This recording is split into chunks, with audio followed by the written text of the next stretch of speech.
4.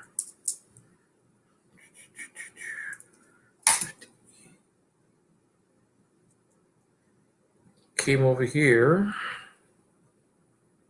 to see if anybody wanted to chat. David is not here. Since David's not here, I can only tell him hello from afar.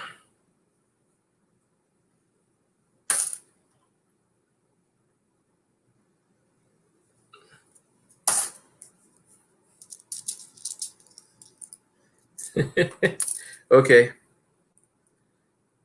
49. 46. Darn it.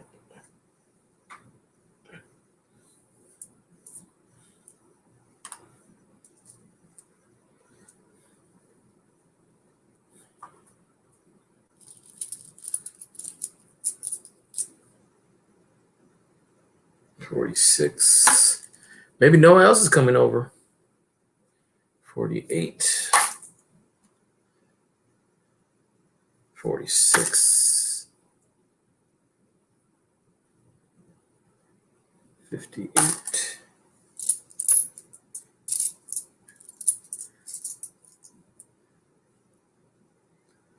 $53.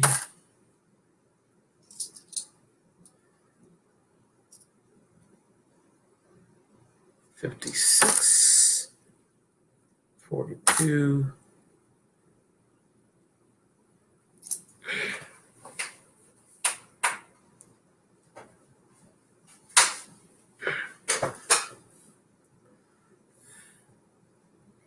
$55. $56.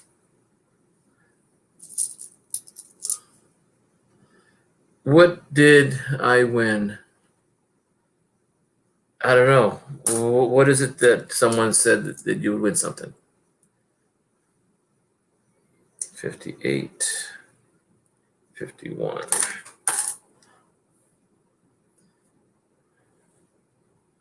Well, I hope somebody else is going to come up and talk and have David talk to me about not being here. Let's see.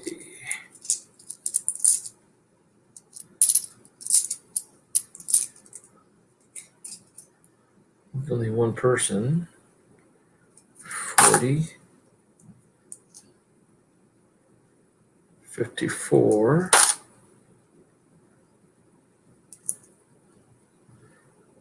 At least you're smiling still. That's good. I can hardly see the emoji, but I guess, yeah. 51.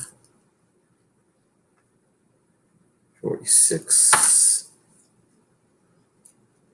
Sand Hoarder. How you doing? I'm glad to see you, buddy.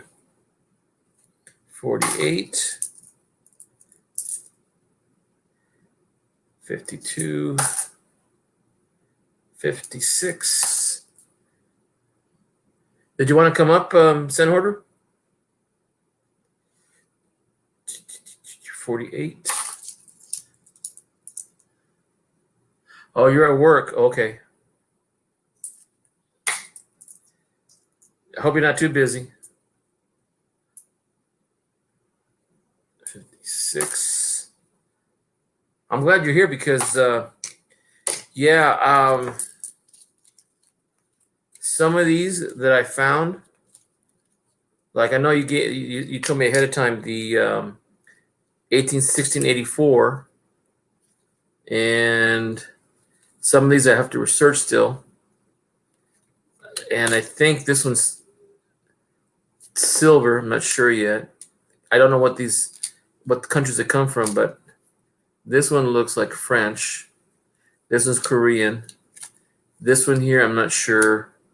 This one here is the one that's, I don't know if you can see me. Maybe just a chat. This is the one that I found in the bag with the rest of the pennies. And this is the other one. Can hardly read it and see it, but I can make out some details. And this one here is dated from me see. 1802 to 1806. And the 1870, you know about that 1 cent.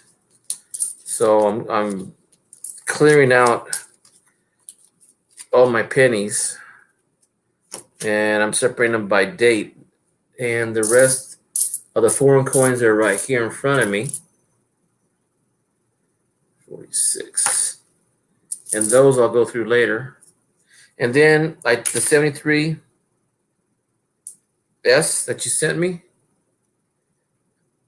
I don't know if you can see it, but they're really good shape. I was reading up on it, and those aluminum foil pennies tend to get carbon spotted. And I went through, they're all right here on a tablecloth, so they're not being touched by each other. But they look really nice. A few carbon spots, about 5 of them, I took out just so that they won't be getting more damage. And there's only 5 of them, which is good because the rest of them look really nice. But I've got them separated from everything else. 41. There's 4 people in here. Stern, are you in here too? 52.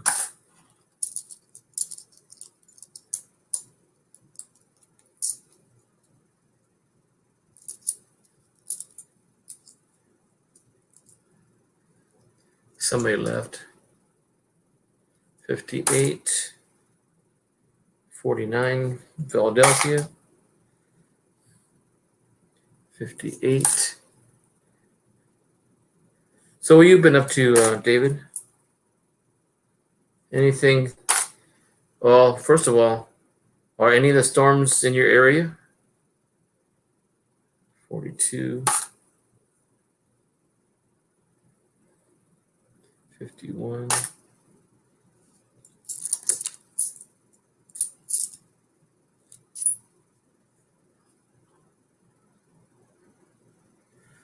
56.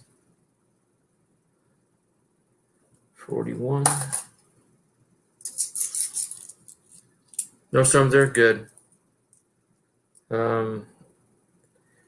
If you go outside my house, if you ever go outside and come to California, you come outside the house, it is so smoky. You can hardly breathe anything outside. Last time I heard officially, there was 650 different fires going on in California. And our firefighters are really stretched to the thin. 48. But I'm just going through some coins. These are foreign. This one here is 1953.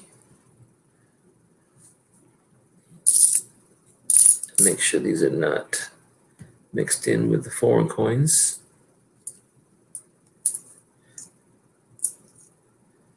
55.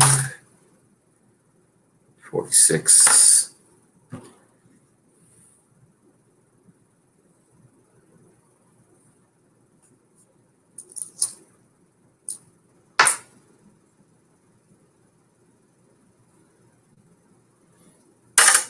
I know Cajun was telling me there was a possibility of him being either on the west or the east side of the hurricane that's coming through Louisiana.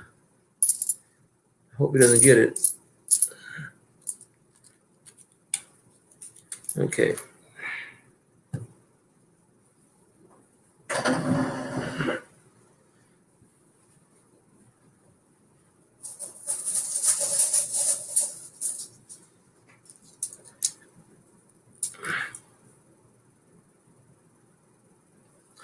$45. 1950. Hey, EBG, how you doing here?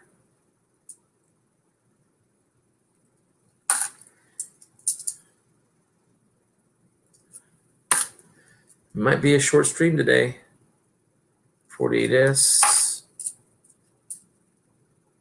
57, 56, 49. We got 2 in here. Maybe Sandhorn had to go back to work. 46.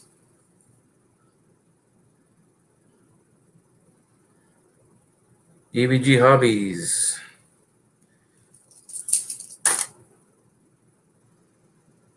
52. 3 people in here. 40. 51. 41. Man, I need to get something to drink or eat. 56. 40.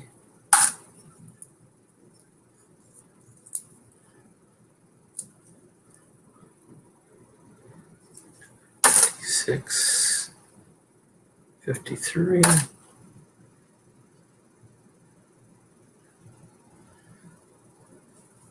Wow, 3 a.m. Let's see, it's 1:15 here, so I'm 2 hours behind you.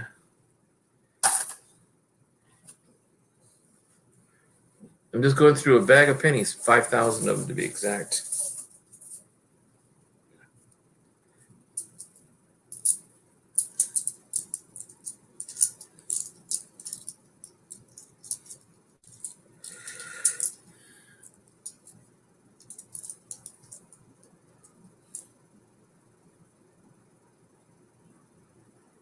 Oh, so you and David are in the same time zone.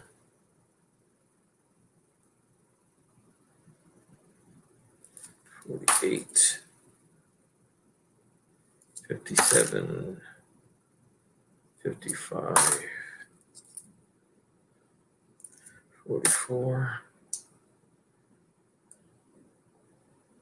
57, 41, 51. 3 people. 56, 46, 42. You know, I got to turn that light off in the living room. No one's in there. Not at this hour. 41, just wasting electricity. 57, 57,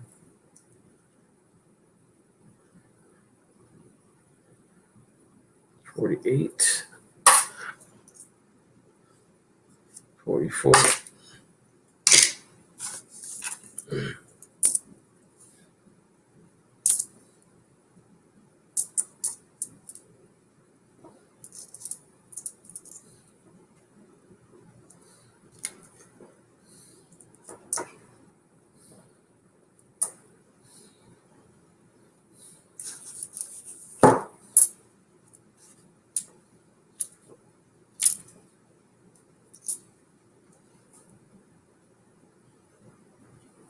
No goods there.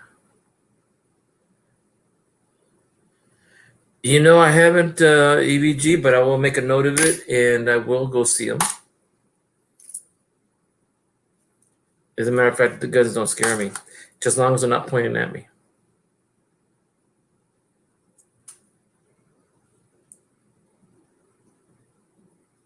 $41, $56. Man, I'm getting hungry. I should get something to eat.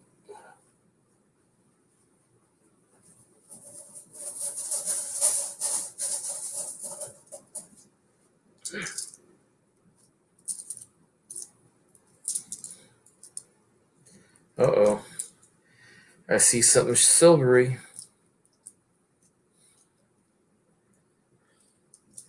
Am I doing it right?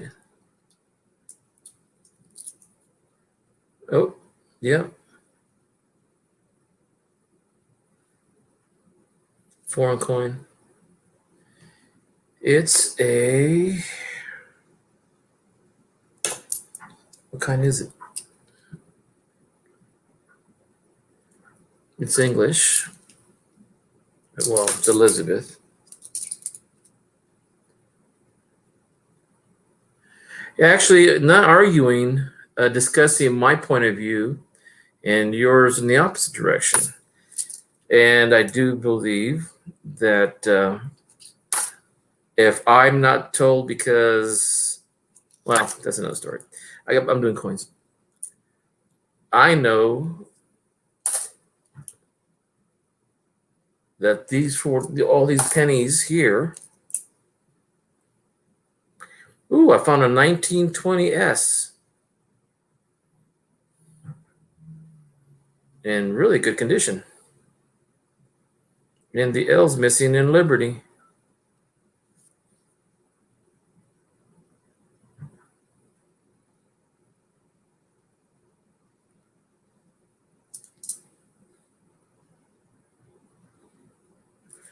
That's going to be saved as part. Hey, Rhonda, how you doing? How are you doing?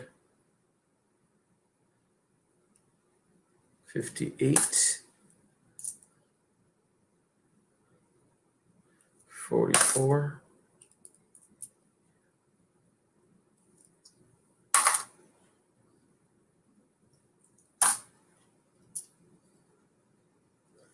$52.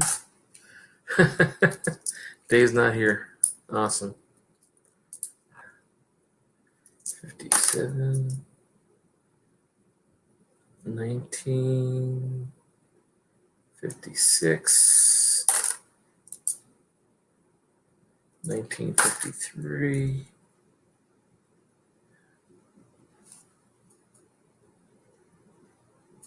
42.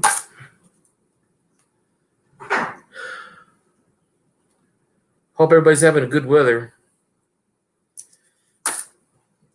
We went and washed our cars off today because there was so much soot and 1966. So much soot and ash on our cars. We didn't want to leave them on there. Yes. The only difference is that I think you should have guns, but even my dad, who fought in a war, couldn't bring his guns home, and they were only single action repeating rifles. And then you can go from there what the discussions are. But the coins is at the moment the relevant item on this agenda. I just want everybody to be happy, healthy, and no one's liberty should be abridged. The common defense and the general welfare, and that is the U.S. Constitution, which I feel sometimes is not being. Ooh, foreign coin. Oh, now that I got you here, Mr. EVG Hobbies, I've got a coin here that I can't read, and maybe because it's in Cyrillic. Let me see if I can find it. Did I put it in a 2x2 already? No. Let's see. Nope. Nope. Nope. Nope. I don't know if you remember. I know you're not that old, EVG, but maybe you can read the. Maybe not, because it is. What I do? No, it's not there. What do I do with it? Here it is. EVG, can you read this for me?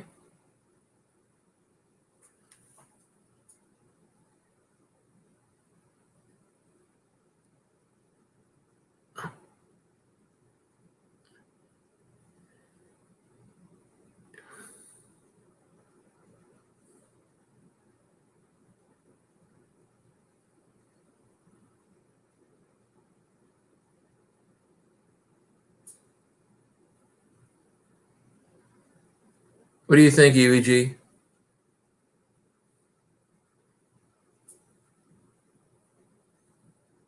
Is that Russian?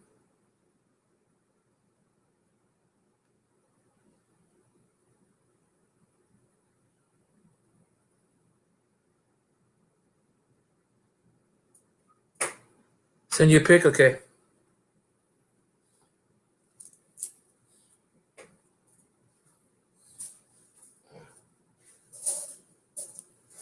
Where's my phone? My phone's dead. I'll tell you what, I'll send it to you later. 1901 copper.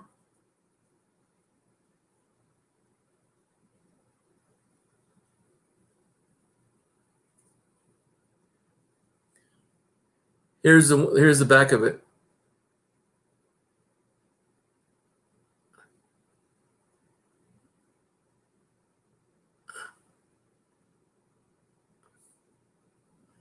But I'll send you a picture later.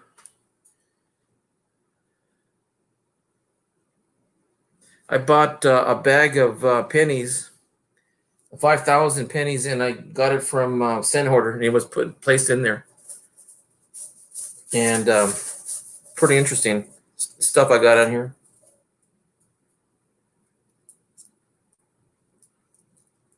Oop, another foreign coin. It's got a hole in it.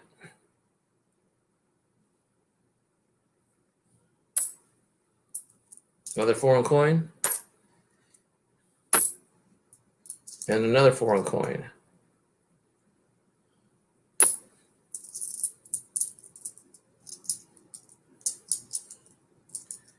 Oh, glad. Oh, good. Cent Hoarder, you saw that. Yeah. 56, 57, 53, 42S, 46, 48S.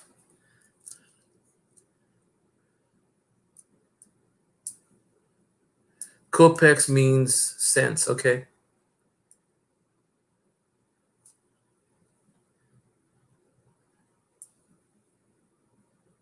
$56.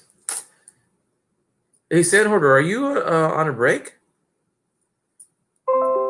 Or just at a station where you can sneak on? That's cool. I used to do the same thing at well, I did it this year when I was working at the census office. They really didn't check on us.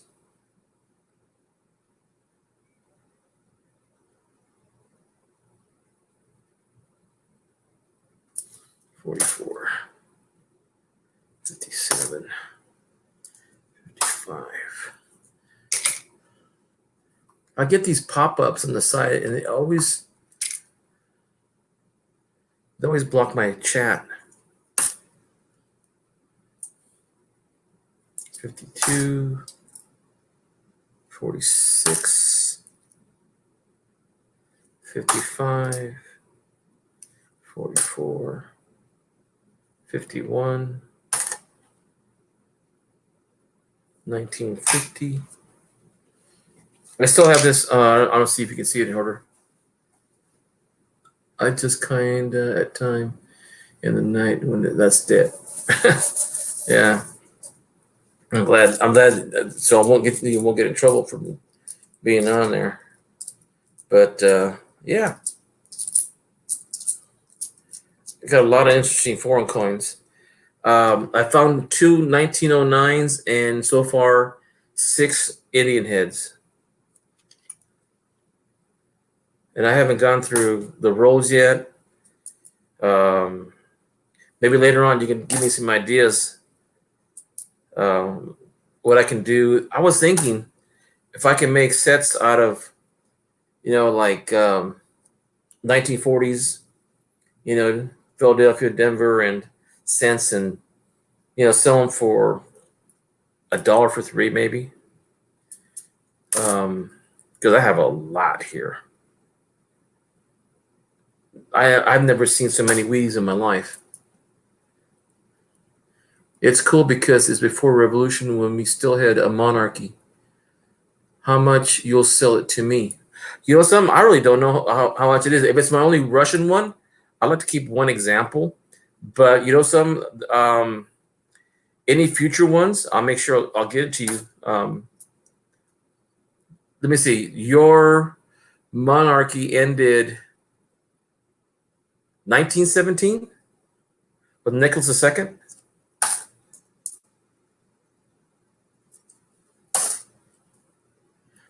Oh, there's another thing too. EBG, did you study Imperial Russia before before it became a Soviet Union?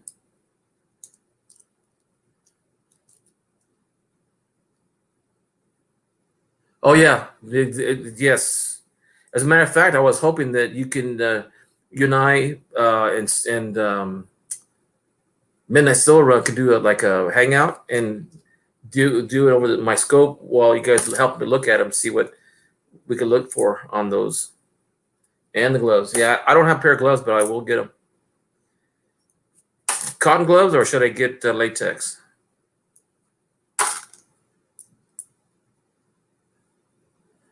Oh, so you did study Russian history about the monarch, Imperial Russia. Wow. We had movies about them, but I'm pretty sure they're not as accurate as your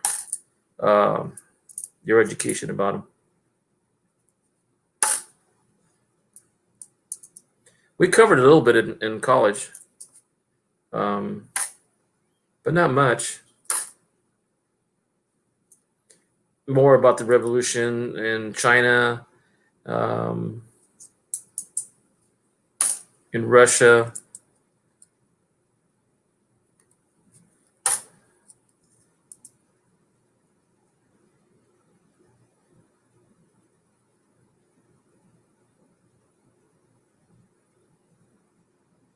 (1914). Okay. Wow. So this coin here, there's two dates on it. It looks like, no, it's not. It's not two dates. It's 1901. Because then it has letters after the 1901 EVG. But I'll make a copy of it and photocopy, and I'll send it to you by email and then give you some history on it. Okay. 1901, 2 kopecks. Does it say the name of the monarch on here? Can't tell. It's all in Russian.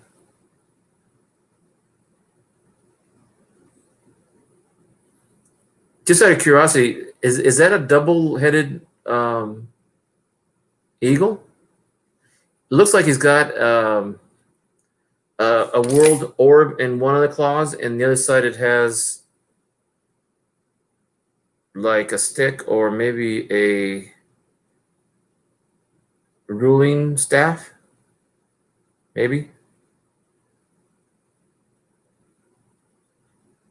Prior to the revolution. Okay.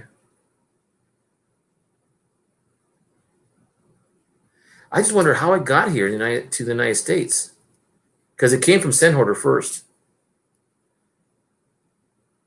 Hey, Sennhorder, if you're still online, can you tell me if you actually got this as in your coins, or you bought them specifically as foreign coins, or what? Because I only got 2 Russian coins, and that's my oldest one I got.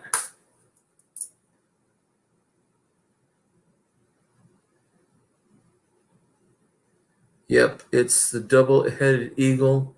It is the symbol of the ruler.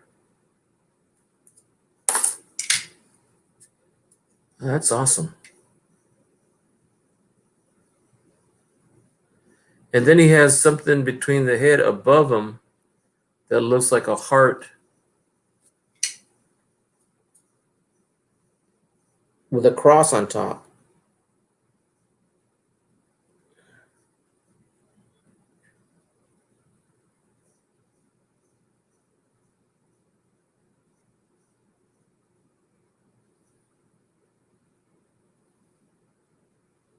Boy, this is neat.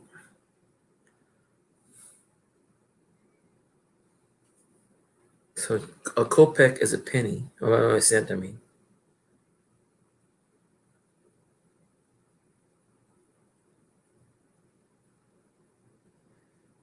It's kind of worn, so it must be more elaborate because there seems to be like a wreath around the two, and I'm assuming that word is for kopeck.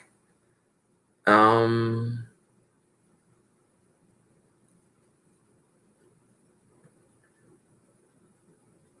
I can't find the other Russian right now. I'll if I find it, I'll show it to you. It's a crown, not a heart. Oh, okay. Oh, yeah, that makes sense.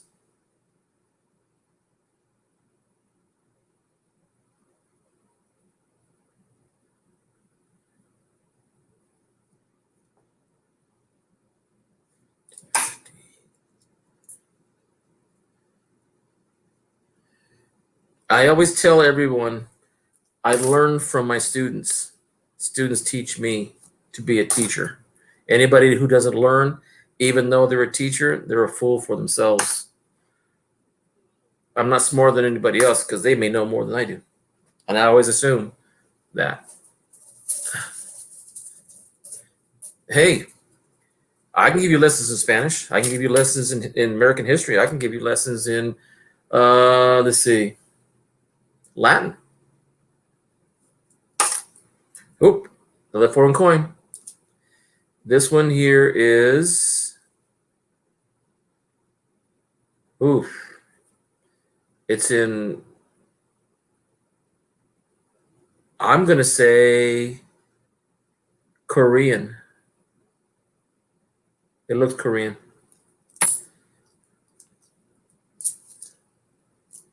Hey, Sandholder, I'm still finding, I'm half, well, this, you can't see it, but I'm probably halfway through the bag.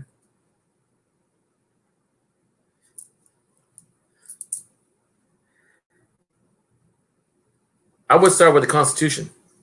Right now I am reading the Constitution, plus I'm reading all the letters and past laws from other countries that we use for the founding of our country in 1770s, and I've got speeches from all the presidents. Why certain laws were enacted because of the past, like Magna Carta. Geez, I can go on forever and ever on that stuff. Press part and I'll give you Russian lessons. Yes, you know some. My dad was learning to read Russian and also speak Russian. I have a Russian book at home. Not home, his home. As a matter of fact, we have a lot of people that are ranchers here in town. They're 1937. I wonder if Sandhorter can hear me. Maybe he went back to work. 1937. I like old coins like that. Anything before 40, I like them. 42. I'm not gonna be able to finish the bag today.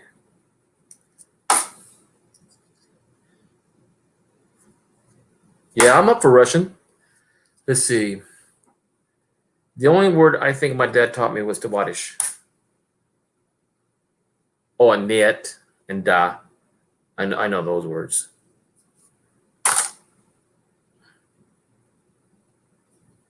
Ooh. Oh, I thought it was 1916. Darn.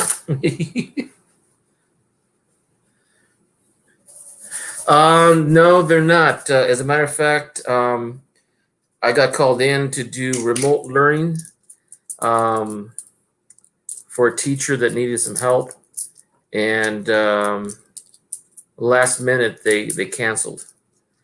Some of the kids reported having symptoms. They weren't tested yet, as what I know, but they canceled because some of the kids were showing symptoms. And for the most part, we're doing remote learning. How about in your area, Rhonda?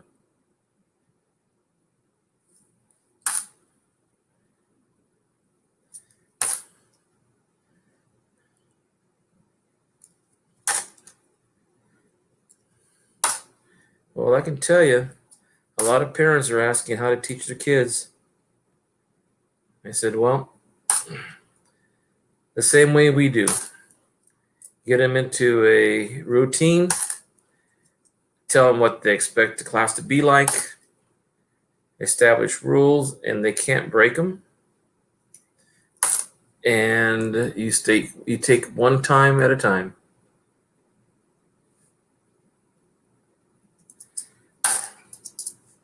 And I would start slow. Try to teach them all everything at one time after they've been off so much time from school. I think it'll be a little difficult to get the kids into a rhythm, especially if they've never been used to learning from home. It's not going to be easy. But I've had a few people call me up and ask me what to do, and I said, well, if anything, yeah, I don't think there's any teacher. I don't think any teacher's ever been able to slap a kid. If they did, even if they were in the right, teachers don't usually win in that kind of situation. I mean, I remember in my schooling days, teachers were allowed to spank you. Nowadays, you can't even yell on them, which you really shouldn't because you don't have to. But these times are different. I know one thing. Teachers in some parts of this country don't get paid enough. And some teachers are actually quitting. I saw 2 teachers on TV resign in front of their school board because they didn't want to go back to the class. One lady was actually on TV saying that she didn't want to endanger her children at home, her husband at home, and her unborn child that she was carrying. So she quit to teach.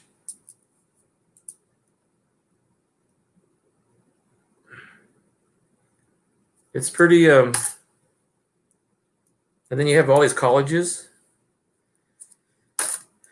Football team in one of the schools, I forget which college, tested, and some of the players were tested for COVID, and people got way soft.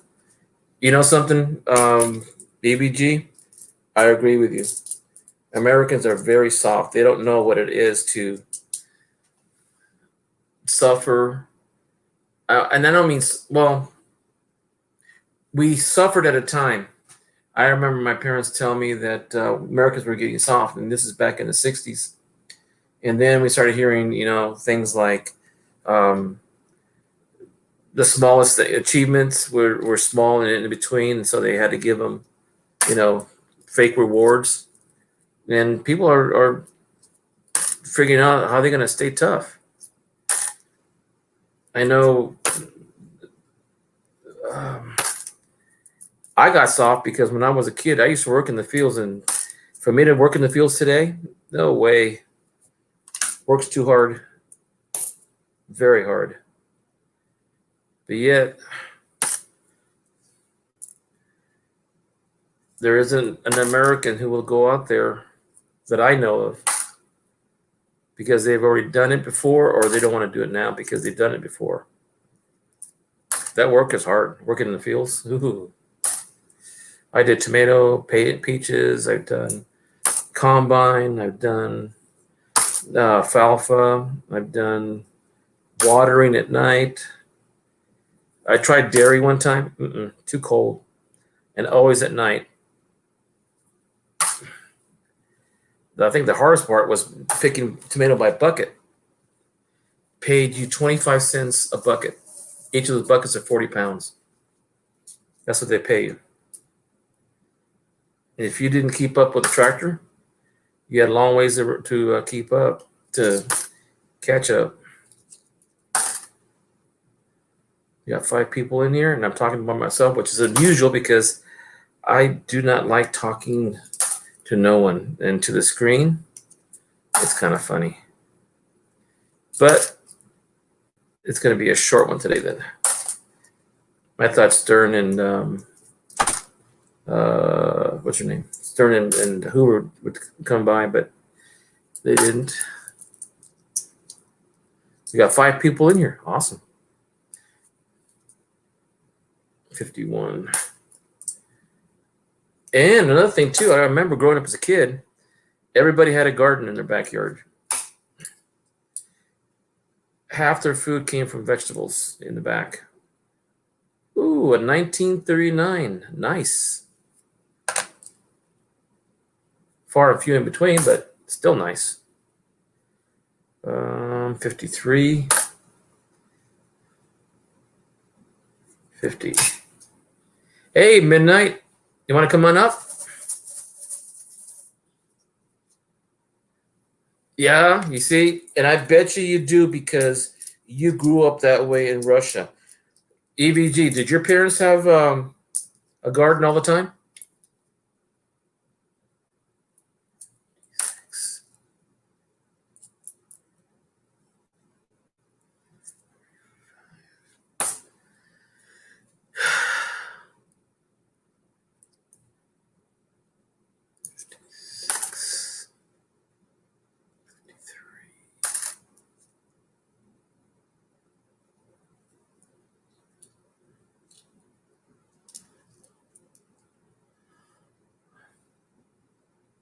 $47.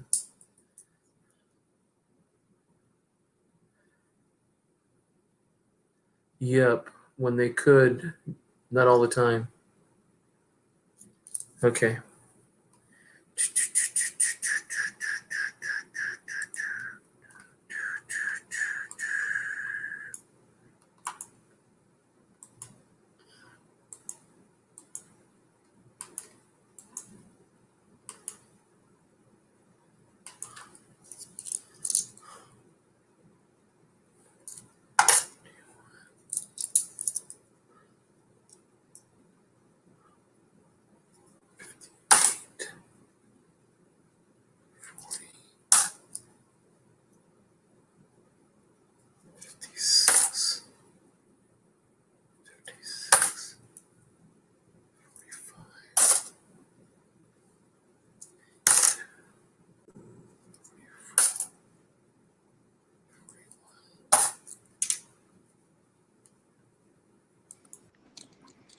Hey, Midnight. How's it going, Hector? It's going. How's that the coins going?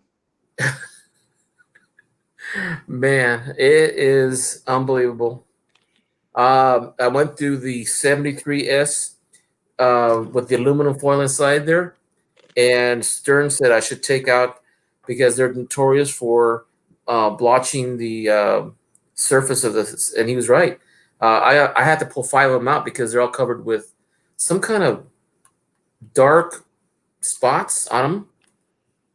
Yeah, Here. Unfortunately, it's just some kind of decay or something that gets on them coins. Yeah.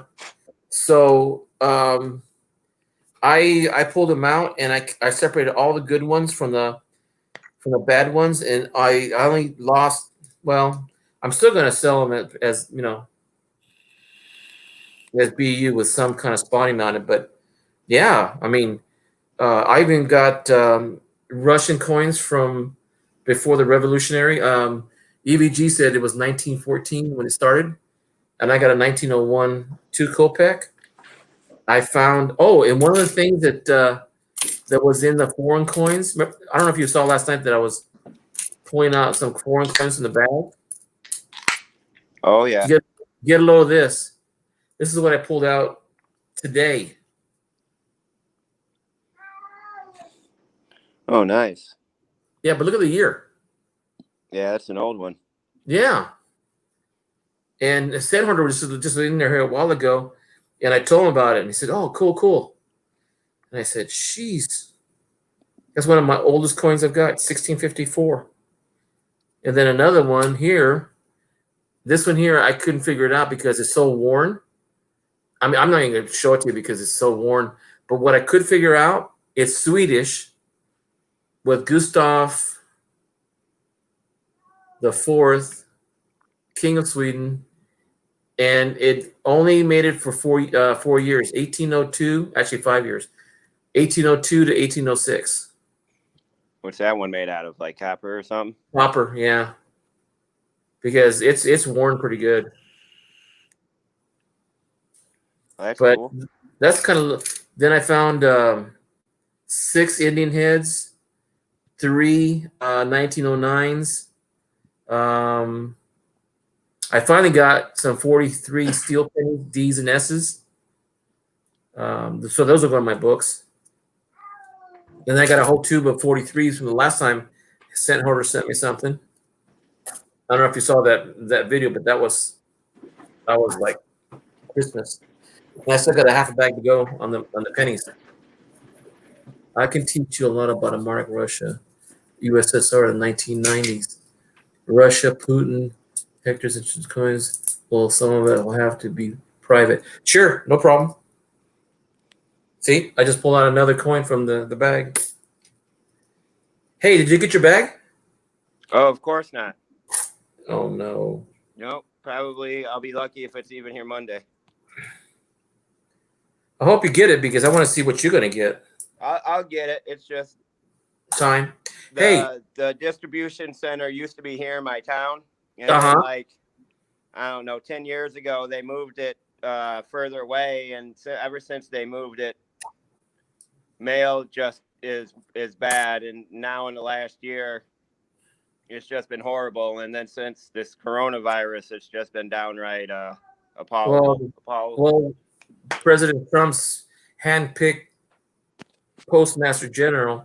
I was talking to my postal worker here who delivers, and they're backed up. She says there's mail still on the dock. Well, but I could understand that, but mine went from here or from Indiana to here, to somewhere else. It didn't scan. Then it went back to the distribution center here in my town. Then it went to Missouri, and then it come back here. So it doesn't have anything to do with it just sitting around or the people not having work because it's moving. They're just not moving it to the right place. Like, how does it go from in my state to out of state when it should have been delivered on that day in the state that it was already in? You know, the only thing I can do is when I worked in the post office, when it was out of state, it went to one bag or one truck, and it was gone. It went straight to the state because the distribution center that I was working at was in Fresno, which is a 500,000. Well, right now it's about 750,000 people, but in those days it was like 500,000. And once it said a state, we didn't have to do anything else other than put it in a California bag, and that it left. Well, yeah, you would. I mean, one would think that's what would happen with. I mean, this isn't the first time I've had packages go missing for 2, 3, 4 weeks at a time. So, did you make a complaint? I mean, did you actually tell them anything? Oh, I complain all the time, but you know, they just they're like, oh, well, we're looking. You know, same spiel. We'll look into it, or you know, it's in the system, or we're having problems with the computers, or it's just always an excuse. But yet, I'll watch my package go from Indiana to Illinois to Missouri to Texas back to Illinois to. And then you worry about it not getting there because someone might bust it open, or you know. Well, if it gets busted open, that would suck too much. We won't even talk about that. I mean, I know. I know Sam Hoarder wastes like 5 things of tape on a box, so. The only way one of his boxes are getting open is if someone actually cuts it open. I mean, that's just. Well, it wasn't easy cutting through that tape, too. I'll tell you that, right? You got reinforced threads in there. Those suckers are. That was a good tape. I gotta find some of that tape if I ever send anything out.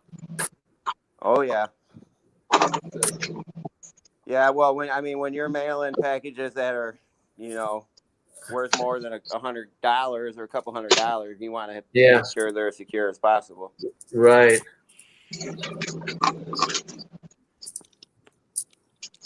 That's just always my issue. I mean, it's quite a few dollars in that box, so it always just has me stressed out when it doesn't get here on time.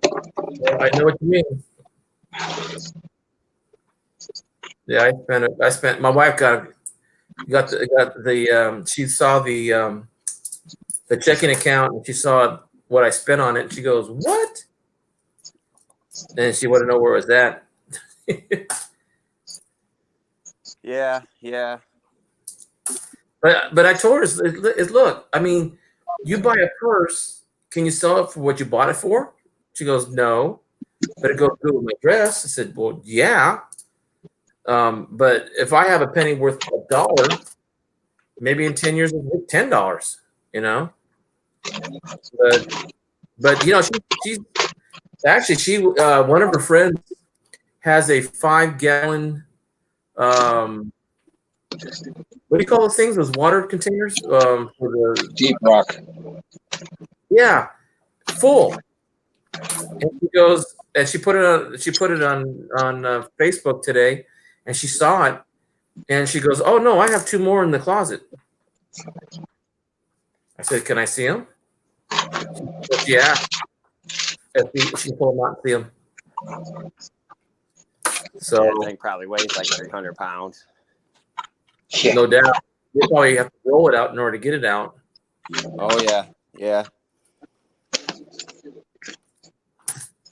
I know she poured one of them on the bed because the picture shows a bed sheet underneath it. So I'm assuming they must have poured it out. Yeah, hard telling what'd be in there. Are you going to do a live stream when you pull it out, or just do a video on it? No, I'll just do a video. I only have my phone, so I can't live stream. So.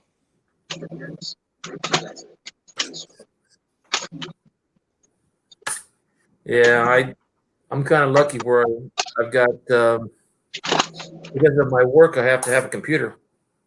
And then my son's, hey, John Arjun, how you doing? My son's company works. My son works at. Not actually. My son works out of the house, so they're paying for the internet. Yeah, I mean, I have a laptop, but I mean, I'm not gonna try going live on it. I already know how the cameras. No, I just not having a camera and a microphone and a setup and all that. I'm good. No, it was just I'm just asking how you're gonna do it. If you do a video, I'll watch it. I'll watch it. I just like sticking to videos. It's easier. I can just record it real quick and post it. I don't do none of that editing or anything. So yeah, it's a lot of work video. That's why I do live, because I don't want to do any videos. Well, I don't have the know-how or the understanding or know how to work any of that stuff. So I don't really want to learn either. So I mean, live like getting really fancy videos will probably never happen for me. I didn't have time because I was taking care of my mom and my dad, and Dad's 93 and Mom was going to be 90 this year, so I didn't have time. Yeah, I got plenty of time, I guess. Well, I feel awkward to ask you that, but whatever you pull out, whatever you do, I'll be glad to watch it, because I'm curious what compare notes about what you got. And did you get a penny bag? No. I mean, I don't mind doing some hunting, but I'm not. That's not high on my list of things to do. Going bow hunting. And that's why I asked, because everything is curious to me, and I'm getting ready to retire. So I want something that I want to see where I end up, because I've got silver, I've got Mexican coins, I've got stuff Canadian, but it really doesn't interest me because it doesn't have much silver in it. I'm thinking about foreign coins. as a group because I already got my start. I already got 4 albums, you know, and I've got 2 that is just Canada, United States, and Mexico, and then I've got 1 huge binder which has the rest of the world. Hey Alden, how you doing? Oh, what's up, Alden? I don't have chat. I haven't gone into the desktop site, so I can't see chat until I have Hector let me back in 1 sec. Sure. I gotta go to the desktop version. Yeah, I haven't really been collecting too much foreign or anything yet. Right. But it was kind of interesting. Some of the silver, I didn't, I heard Spanish, pirates and all the pirate thing, the Caribbean and all that. But I didn't see the connection between the mints in South America and in Florida and in Mexico, where they were, ships would shipwreck off of Florida or South Carolina, and they would actually be Spanish doubloons. And I never thought it would be connected somewhere in, South America and Mexico, So that kind of got me more interested in it. Yeah, it's pretty cool when you think about a lot of that stuff. Think about how they made some of those old coins compared to the way they make them now, and yeah, how many were on someone's pirate ship, and what they were worth then and not what they're worth now. As a matter of fact, when my son was a toddler, 3 or 4 years old, there was a jewelry store that was advertising that they had a shipwreck artifacts. And one of the things they had on there was a lead ball from the Lady of Atocha. That's the name of the ship. And I went over there. I said, I'm going to buy him one. But I didn't tell him. I wanted to surprise him. Well, it's a good thing I didn't tell him. He wanted $25 for a lead ball. This is back in 90, 91. Some guy named Fisher found the whole ship, and it came out to $1 billion in gold and silver and a whole bunch of other stuff. Wouldn't that be crazy? Yeah, wouldn't that be great? Wouldn't that be great in your own backyard? You can find something that's really valuable. You know that? Well, yeah. I mean, you always hear those stories of like someone walking out in their backyard and like tripping over a can or something, and it had like a bunch of gold coins or old silver coins, or someone was tearing a wall out and they find like a bunch of old bills, or it's just, you hear stories from time to time. Yeah, we have one here in somewhere. They won't even mention the couple where they live. They were walking through their neighborhood, and they went off the beaten path. And something caught their eye, and they looked over and they found some kind of container, and the container was broken. And as she looked at to move the top of the dirt off of it, a coin fell down, silver coin. And there was like 3,000 of them, 3,000 silver coins. And they kept their identity secret. They didn't say where they were walking or anything like that. And they're not living in the same house that they were living. They moved. Oh yeah, I mean, I know if I was walking along and I found some crazy can or jug or box or something full of some crazy coins, I wouldn't be living where I'm living anymore either, man. Jeez, can you imagine? I know there's a metal detecting group of people from Fresno in the area, and they're on YouTube. I wish I remember, but it's a long time. I haven't been watching metal detecting channels. Only when they come in the coin channel, then I check them out. But it's been a while, and I remember when they said what they found, I couldn't believe it. Did Stern come back? Oh shoot, you're right. Sorry, Stern. Thank you, Midnight. I just thought about it. I guess so. Well, I'm looking at my coin straight down, so that's why I tell you I'll be back in 1 second, and then I show up 4 seconds later, and it wasn't 1 second. You came back. Oh yeah, Sorry. all I do is I hit the menu button, and then I go to the desktop version, so I'm allowed to see chat now.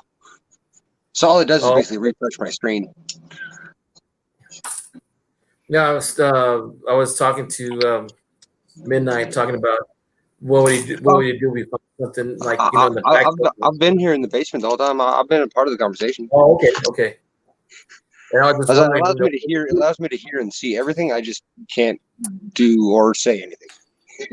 what would you do if you found something like that? I would immediately verify its authenticity, get just enough to get a larger, reliable vehicle. Not like an immaculate one or anything, just a larger one, like an SUV-ish. And I would go get a piece of land next to my cabin-ish area somewhere up in by Red Rocks. And I would continue to work and live out my life. I would continue to try to. I would obviously get a job I truly enjoyed at that point, or thought until I did. Because there's no real reason to work your ass off. But I mean, there's no need to just not do anything anymore either, because that would just make you lazy. My job would be aimlessly walking through everywhere trying to find another jar of coins. So yeah, I mean, whatever job I chose at that point, it would be, you better believe it'd be something I wanted to do, which would probably be this. To be honest, I would probably just fly around from coin show to coin show and cherry pick coins. I would basically turn into Michael Kittle. Yeah, you know something? Yeah. I mean, to be honest, I would go from fun show to fucking fun show to door coin show, and I would just cherry pick varieties that are way more expensive to play with. Yeah. Where the coin you're buying is worth, you're buying a coin for $2,000, but the variety on it makes it worth like 15 grand and shit, like things of that nature. Right. That's my true goal. Oh, and then in the end, I want to go around and teach kids about numismatics. I want to be like the yo-yo guy, except with coins. Yeah. You know, I have a captive audience because when I go to class and, we finish our lesson early, I usually pull out something like that. And some of the kids, they'll pay attention, but I usually don't present it to them like a lesson. It's more like if I drop a quarter, or better yet, it would be a straight up gymnasium show, like the yo-yo guy who would bring a whole classroom into the gymnasium, and it would be I would treat it like a legit show and tell. Look at what silver turns to. I would have like a toning demonstration to show them that you could tone coins in a matter of however long the fucking assembly was. Like, I didn't know that a Mercadime existed, or that 90% silver or even Morgans were a thing until I was 30 years old. If somebody would have taught me about money, respected money more, and I would be a better human being as of now because of it. Well, I tell you one thing. I was trying to reprimand a student for counting his money in class, and I told him to put it away, get to work. And he dropped that 54 quarter. Yep, man, it was classic because I got other kids coming in and start telling me, "Hey, we read about the price of silver today," and they also told me about, "Oh, my dad's got more of these at home, and can you tell me where I can sell them?" And I said, "Well, first of all, don't take your dad's shit." Yeah, tell your dad first what it is, and don't take it from him. But I said, there's a lot more out there. You just have to look for it, and know what you're doing, and talking about it. Watch the YouTube video where the guy on the street stops random people and asks them how much an ounce of gold is, and the amount of people who say like $25 to $50 will blow your fucking mind. 80% of the people he stops on the street think it's under $100 an ounce or something like that. It's nuts. And he did this interview like a few weeks ago when it was sitting at like $1,600 an ounce or something. Yeah, majority of the U.S. population does not even know what gold costs, even in the near 1,000 range. ABG, that better be a big nugget for you to, unless you're thinking that if you find a big nugget like that, you probably find more, and you want to delete all your videos so you won't tell your location. Yeah, that'd be smart. I'll start grid pattern searching Colorado. Well, something, I keep I keep reading stuff like when they look at a photograph, they know where it's at, and I try to figure out how do they know? Google Maps. Google Maps is insane, but they also like on the other end of that, there's a lot of fucking shady stuff on Google Maps too, where they black out images so you can't see certain places, and they like instead of blacking out images, sometimes they crop a blank zone and put it over so it doesn't look black, but it looks like there was nothing ever there. Well, yeah, because a color on a planet in space can tell you what kind of gas or material it's made out of.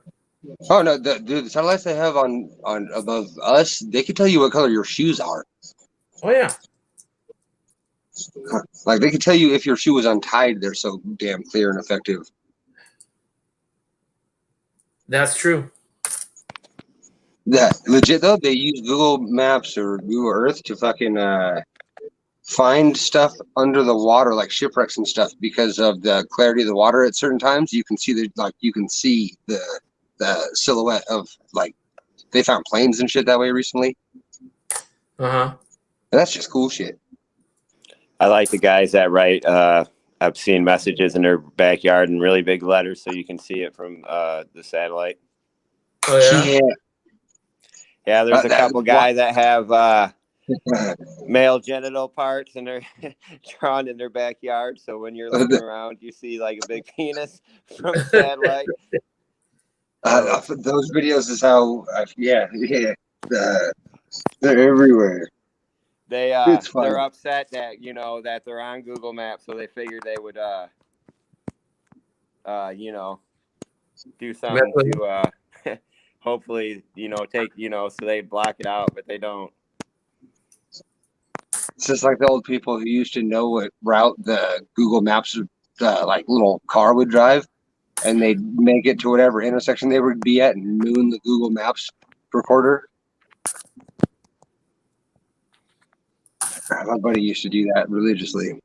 So like if you look up certain intersections on like the Google Maps for the phones, you know how it shows you the destination? It would be like him mooning the camera in front of the destination. It was funny as hell.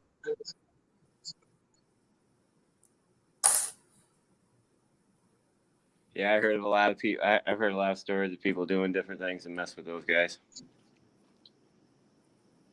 I didn't know that that's what that little car was for a long time. I had a lot of opportunities to screw with that thing. Turns out, and never knew it. It does say Google on the door.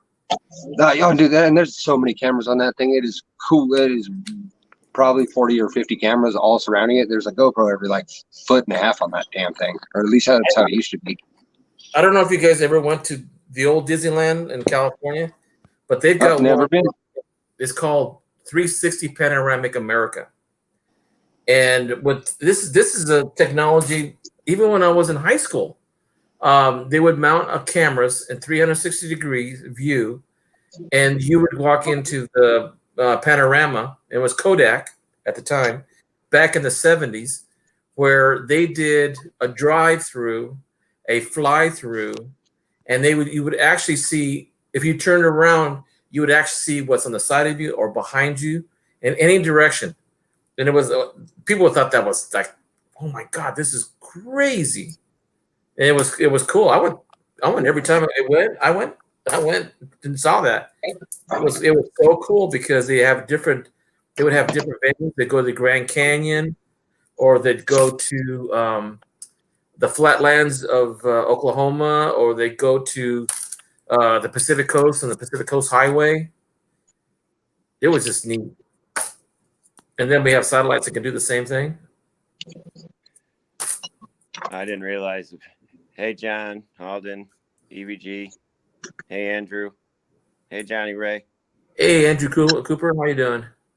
Sorry, I'm not very good at paying attention to the chat, I guess. Me neither. How are you guys doing tonight? Where did Hoobie go? I don't know. She died. As soon as I left the stream, that was the last I heard from Hoobie. She was having a glass of wine last time I saw the last screen, so I figured. When I got on, I think you were still in a stream with her, weren't you, Stern? Yeah, and when we all backed out, she didn't follow me anywhere, so I don't know what she's doing. Probably enjoying her drink. As a matter of fact, my son got a new drink, a new libation. Gentleman Jim's whiskey. Gentleman Jack. Gentleman Jim's. Or is it Jack? I don't know. Maybe Yeah, you're right. Gentleman's Jack. Yeah. I'm pretty sure it's Jack. Yeah. I don't know what the good Jim is. It's probably Red Stag. Because Let me get the bottle. that's definitely. Well, no one's That's really definitely ignoring good you. job. I just I keep forgetting to look at the chat.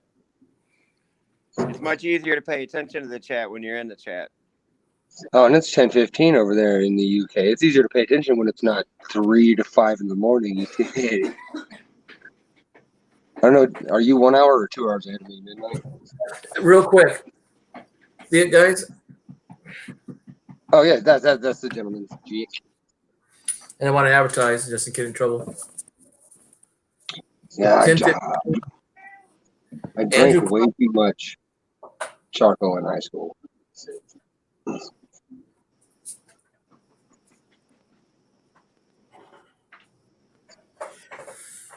Andrew says it's 10:15 over there in this country.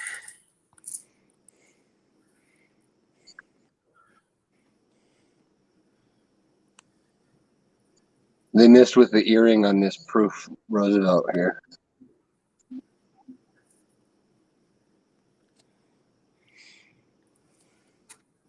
That's the first 45S I've seen in a while. I'm so used to Hangouts, I keep clicking on people's screens so I can enlarge it.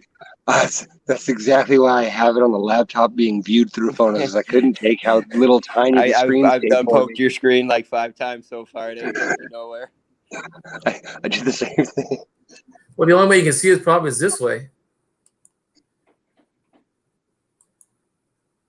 Yeah, he's got the. And we're gonna just go with anomaly for now. This is a proof Roosevelt with that is absolutely proof condition. There's no impaired or anything. He's got this weird little circle on his hair. I sent it to the Q&A, and they said it was it's not a dropped letter, and it's not a grease strike. It is a dropped letter struck through grease.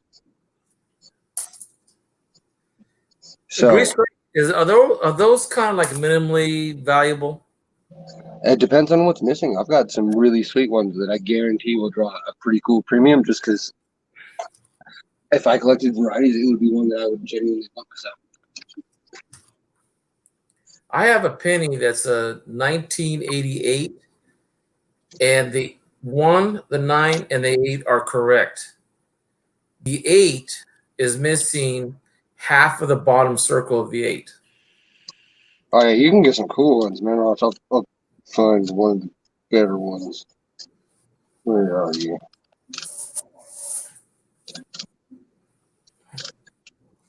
Yes, it's not in that stack. Where's the other stack? Very interesting. Yeah, I plan to expand a little bit more after this. And I'm probably going to sell some of this off. And as I recover, I'm going to keep track of what I've made with it and then start expanding my purchases. So there's. I got something I can show you, Hector. Okay. Oh shit. Now it's not nothing special, but it's still pretty cool nonetheless. So hold on, let me see. I see something in the chat. Yeah, it's 4:18 here. I'm in Illinois. Yeah, it's 3:20. I'm in. It's muggy and hot. Okay, turn my camera on. So I got this $50 album a while back, and I got this in the mail a couple days ago. It's 1964 from a mid set. Dang. Is that a cameo too? Little bit. No, it kind of No? looks like it, but it's not. It's just Okay. lightning. It looks like Yeah, it's a there's little. some shine to the It cheek. does look like it, but it's not. I mean, if you were to look at it in person, you would see it's just the reflection, I believe, when you're Gee, looking at it. nice. Yeah, he's got some shine. Oh, that's a nice one. And then, well, a lot of these I opened an SMS set for that one. Oh, I'm lagging real bad tonight. An SMS set for that one. You can see the couple deep cameos I took out to put in here too. SMS set for that one. And then, of course, that one's from a mid set. And I still have mine in my little Whitman plastic thing, and I didn't put it in the oven because I don't want to put it in that one. Just take it out, put it in the other one. And then that But, one yeah. I pulled out of the slab. This one's a cameo, so I'll see if I can pull it out. You can definitely tell the difference. See the difference? Yeah, I see it. Yeah. But you can tell the deep cameos are the cameos. But there is a difference between a cameo and a deep cameo, right? Yes. Oh, yes, sir. And besides it being an exponential amount of money difference, Like I would probably call, even though this is impaired proof, I would probably call that one a cameo. And then you can see how much wider this one is. Yep. That because this one is a deep cameo.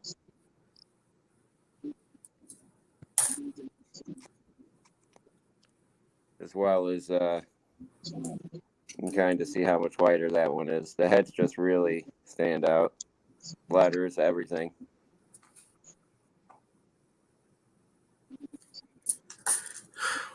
Mine are But nine.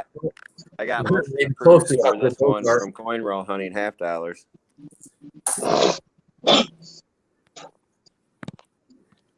Yeah, I haven't really gone to get half dollar. I did it one time, and I didn't. Not one time. I did it several times, and I didn't get any silver.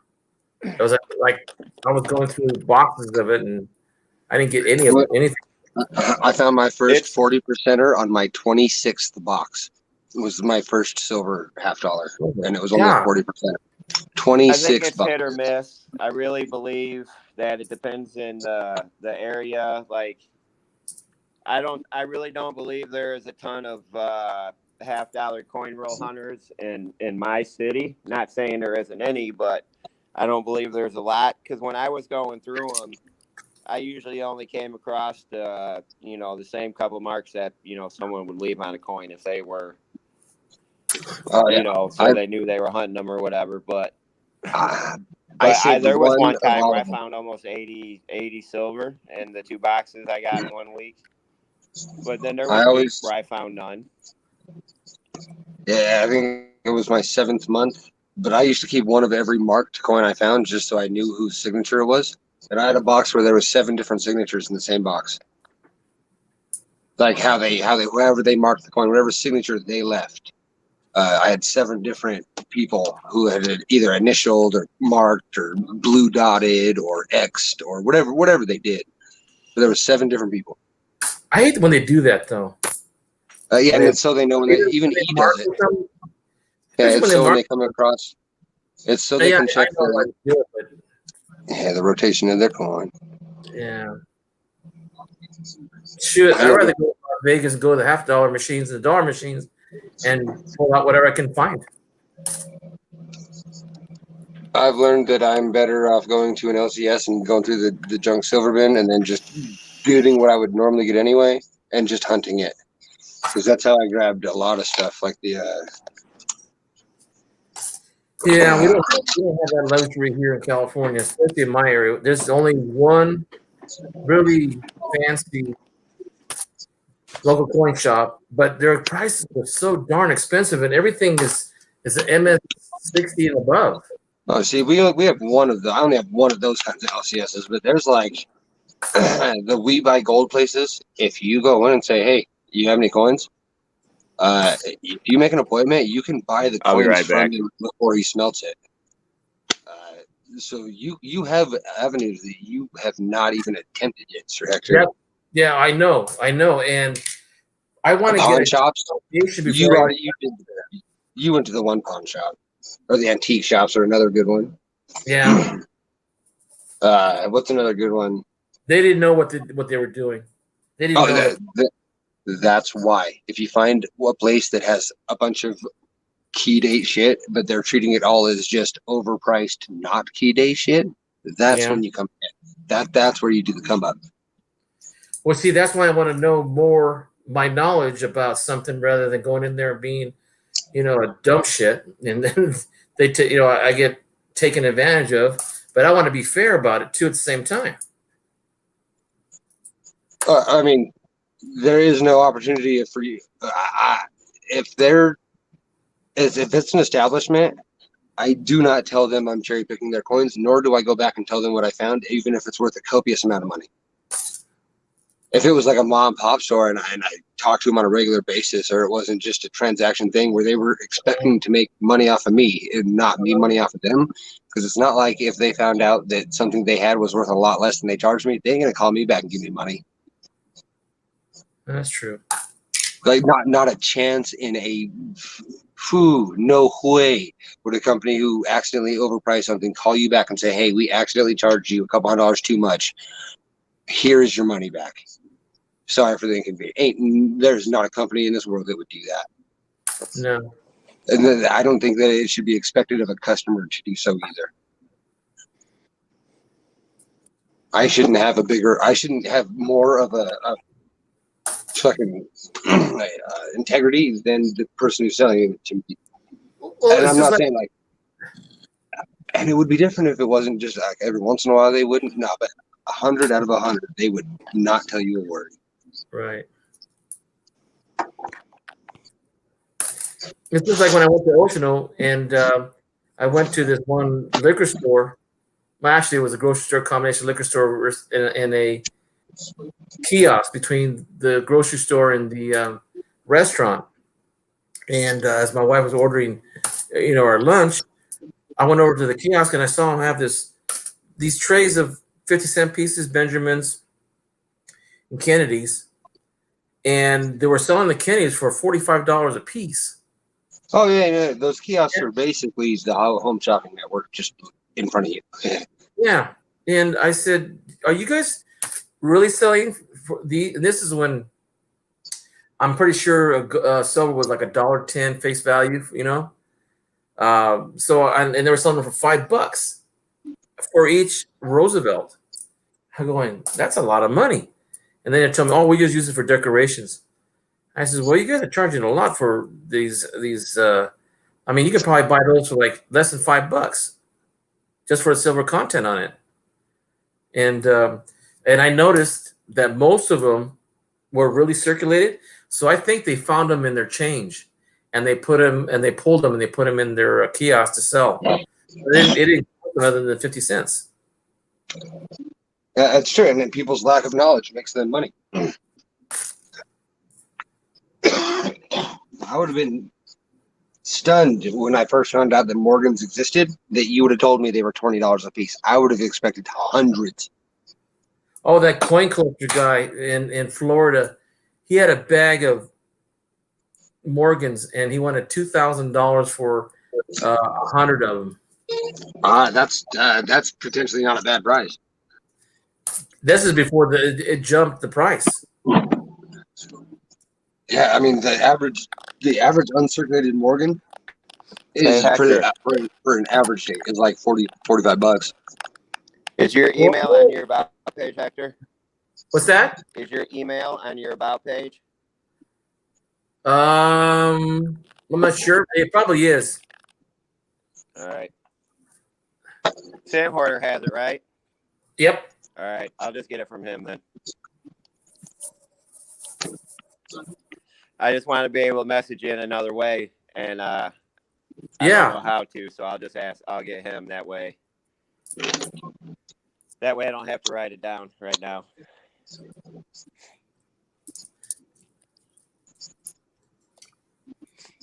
Is Grandma up right now, or she's still asleep? No, it'll be about another half hour. She gets up around 5. This is a greaser that only left the Memorial, United, and like an O.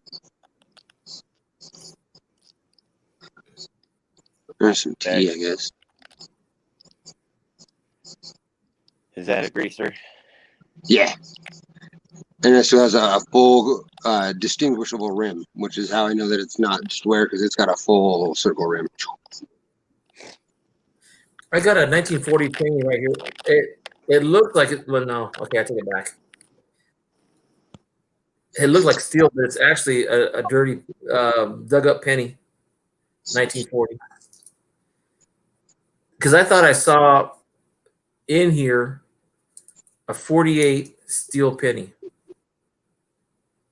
I ended up getting a 53 replated in chrome, I'm assuming, because it's slightly magnetic. Like if you put it to a magnet, it'll stick for like half a second and then fall.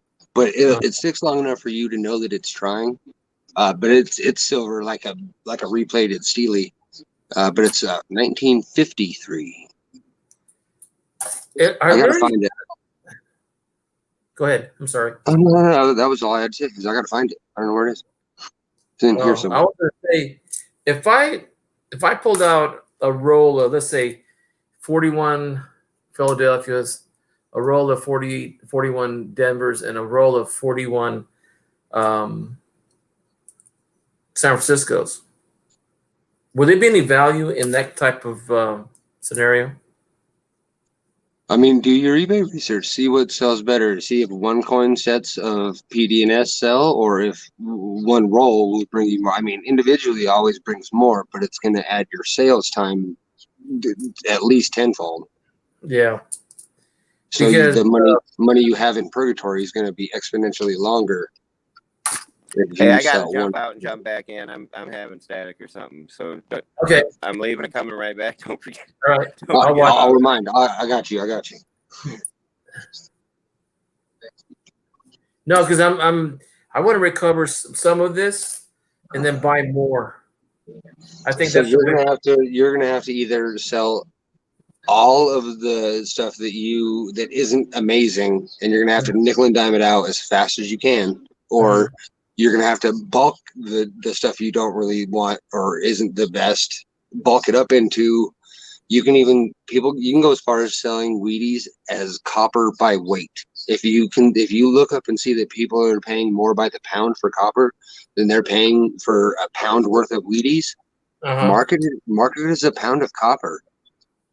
Okay. It brings the people who are paying the value, so market it to them. I mean, that's something that varies, because every once in a while that is the market where people are paying more for a pound of copper per pound than you can get for Lincoln Memorials or Wheaties. So get a pound of Memorials that are copper, market them as a pound of copper. Figure out how many. I'm sorry. Oh, no, you're good. Go for it. You good? No, there's a guy, Andrew Cooper, 1977, says, "How can I tone some of my coins?" So it's possible, but I think you can do a better job explaining it. There's two ways. You can light them on fire, as Young Coin Hunter will tell you all about, or you can hard boil an egg. Don't crack the egg at all. Just as you would eat a hard boiled egg. Put it in a decent sized Tupperware. I like the long ones, because if you put your hard boiled egg on one side and your coins on the other, you crush the egg real quick, close the lid, wait anywhere from 30 minutes to a few hours, open the lid, you have miraculously toned coinage. Copper or silver? Both, anything. But the more brilliant uncirculated the coin, the more the color is going to attach itself to it. If you have a coin that it was, say, your pocket piece, or it may still be like really brilliant looking silver, but you fondled it over and over for months. The one that I put in there, I put in my Superman round that was my pocket round. It didn't turn any colors. but I put it in there with 3 other coins, and they turned rainbow blue to red to purple to green to immaculate tie dye. Like I dropped them in a tie dye bucket. Oh, what happened to Midnight? He says it didn't get better, but it doesn't do it when he's in chat. He said he was getting static all of a sudden, Yeah. which is weird. So, all right, we'll try it this way. I'm going to back out at midnight. When I'm out, you jump up, and I'll try to come back up. We'll just recreate the first scenario where it worked fine, where you're in here first, and I'm the addition, because that's the only variant that seems to have changed. So I'll be right back, Hector. All right.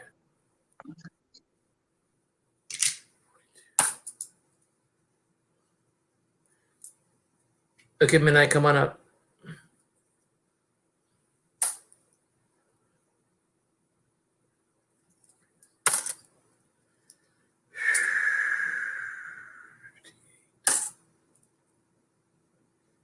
$55.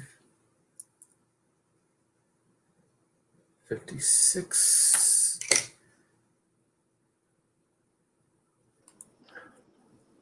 Hey, Midnight. Boo.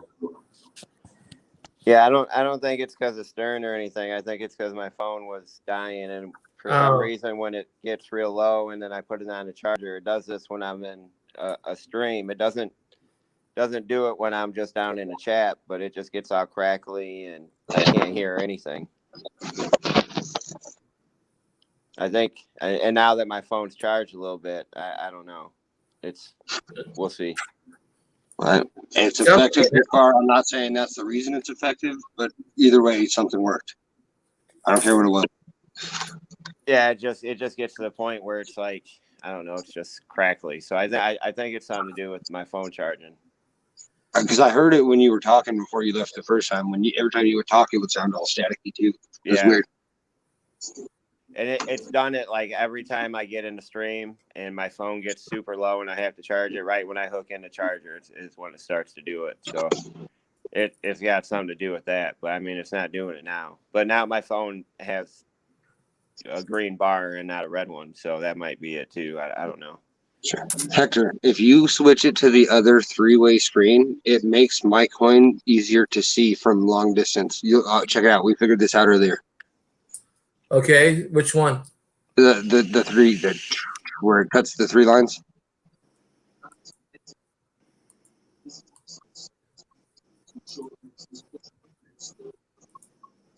Yeah. Look how much bigger my coin got.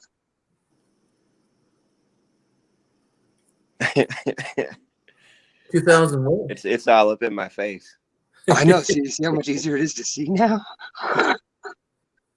I did nothing. That was all Hector right there. I don't know what to call this. To be honest, I'll get a little closer so that,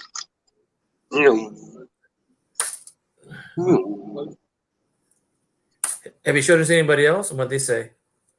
No, I don't think I have shown. Oh wait, no, this one did make it to the Q&A a long time ago, but they didn't know what to make of it either, because they wanted to call it a dryer coin, but it doesn't make sense that it looks like there's a raised chunk that goes the entire rim of this coin, and while doing so, completely covers and blocks out all of the motto. But it doesn't look like it's worn away. It looks like there's something added on top. Because I can still see trust, like to a degree. TRU. It's just starting. I'm gonna drop down and check. It's starting to do it again. Okay, it's true. It did. It is your phone being dead and not liking it.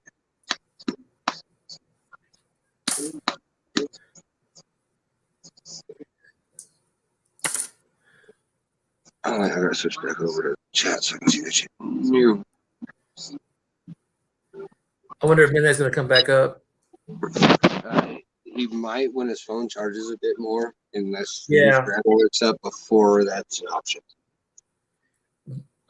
Usually I'm able to use my phone while I'm charging. Yeah, but his seems to do that crackly thing once it hits a certain level, and his phone is draining faster than charging potentially. His phone is a bit better, so I don't know. It could be his battery, older battery too. Because I was gonna say it could be his phone dying faster than it charges, but I remember him bragging about how his phone does not do that. It charges no matter what, which is cool. And I wish mine took a little bit of advice from that phone and started doing that itself. Because my phone only charges while I'm up here with you guys about half the time. And the other half of it just stays where it is.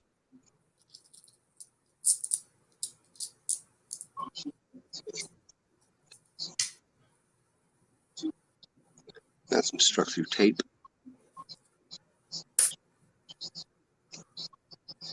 You know, going to the antique stores, I almost bought a book of Indians. It said $15, and I got him down to $8. But then he changed his mind and said, "No, I better contact the owner first, before I sell." And so it calls them up, and they said no, they wouldn't go down. I know. I found one of those when I first started collecting, and there was a bag of Wheaties, and that was a big old, like, not a big bag. There's probably like 30 in it, but they wanted $75 for this bag, and at the time, I didn't know about how expensive like the 14Ds and fucking 11D, like all of those really were. And I'm positive it was full of 20, I would say 28 and under Wheaties in pretty decent condition. Just like a whole bunch of them, all like somewhere in flips, somewhere in Mylars, somewhere in fucking just loose. But I clearly remember seeing like a bunch of teens with mint marks because I thought, oh, that's cool. But I hadn't done enough research, and I had just started buying Indians, and Indians were like $3 to $5 a piece for me. And so I was like, I can get Indians for cheaper than I can get these. We just fuck that. This is stupid. And then I realized that, well, key date Lincolns are rather expensive, and common date Indians are not. Yeah. Hey, So, the guy Andrew Cooper says maybe you should do a live toning video. I mean, I can. It doesn't take very long. But just know that if it is PCGS and all the grading companies can tell if it's real toning versus fake toning, and majority of experienced collectors can as well. So just make sure you're not doing it for resale, or you understand that you're doing it to your silver, and it's definitely not going to help increase value. If it's coinage with numismatic value, in fact, it will hurt your chances of increasing value for your investment. That part I want to make sure that is very clear.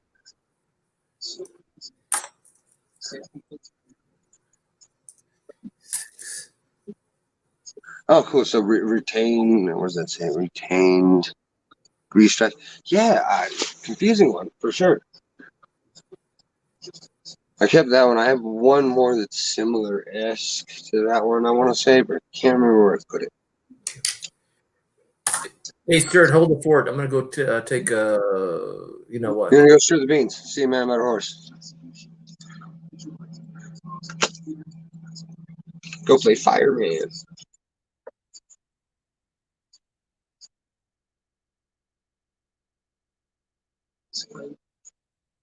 I'm going to move this so I can see my phone. Yeah, I was just making sure that you were where I have to state that because of how toning is looked at as a basically it's like cleaning a coin to the numismatic collector. So I just had to make sure that is 100% known and stated.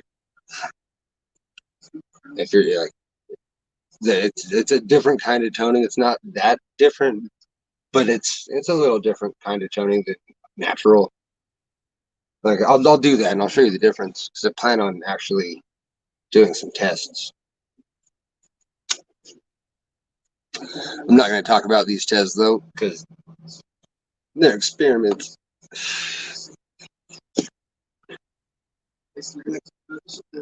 This is the D over D over D. RPM here one.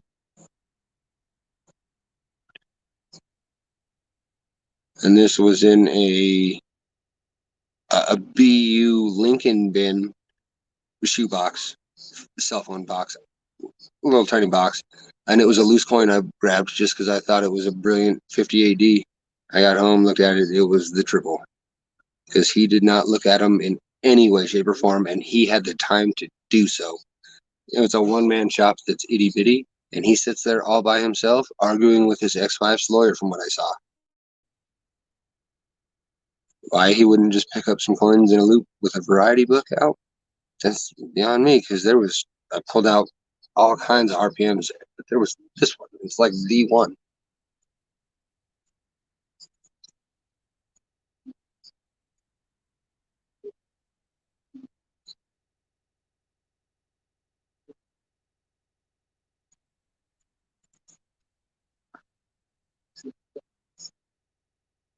And I grabbed it because of how good it was looking. So when I saw the variety, I was even happier because I bought it for its condition for a nickel. How's it going, Alexander Smith? Our host is seeing a man about a horse or playing DJ Diddles. I don't know. Something cool.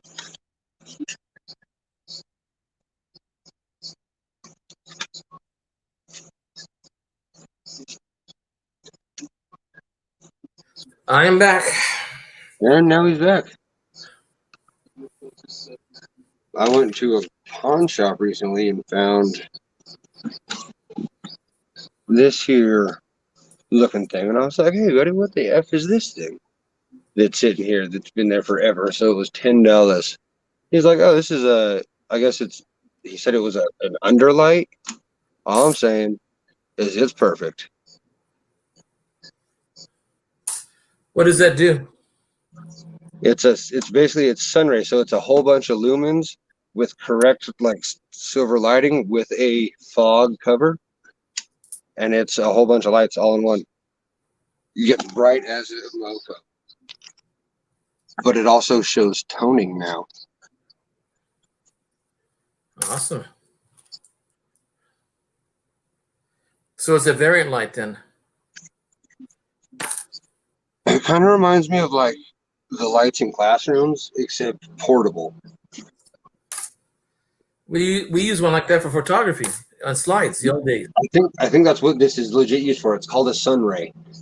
Oh, okay. Then okay. And then you can push a button and it has different lumens. No, well, maybe this one might have more features. I have to look at it some more. So far, it looks like just an on and off switch. What did you call it? A little while ago. It's the Sunray bar. No, you called it an underlight. Oh, yeah, an underlight for. He thought it was, but it's got the grate that covers the lights is not smooth. It's Hey, field guy. I don't think it's an underlight because this would be smooth for you to write on, and this is most definitely not. This is like you couldn't write on that if you wanted to. When we do slides on tables, it'd be how should I put it? It's about that size, and we would lay the table down, and then we would put the it looked like 2x2s, but they're actually 1x1s, and they had a negative film, but it was the print of the film itself, and the light was the only way you could see the what do you call them? Slides. They were called slides. Tattoo artists use the same thing to transfer. Tattoo artists do the same thing to transfer their artwork from paper onto the wax or paper or whatever they use to transfer it onto your skin, because the underlight illuminates the paper enough to where they can trace out what they need to onto a sheet of something that's on top of that drawing, and it allows them to put it on skin effectively. I was gonna buy one last year because I wanted it for coins, but for drawing, that is amazing to practice drawing.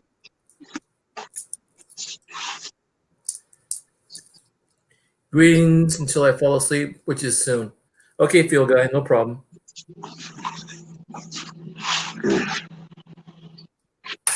Oh, damn it. I just switched over to the Your dog woke up?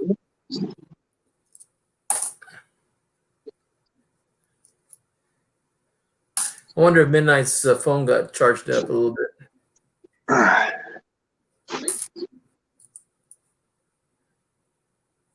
47.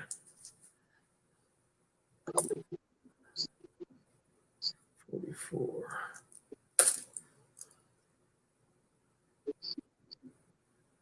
I don't have any more gloves. That would be cool. Hey, Andrew and Alexander, are you guys in the same? What would you call it? We call them same state. You guys are in the same. Oh, what do you call them in England? You live in cities within counties. Do you have counties in your country? No, not yet. Okay, no problem.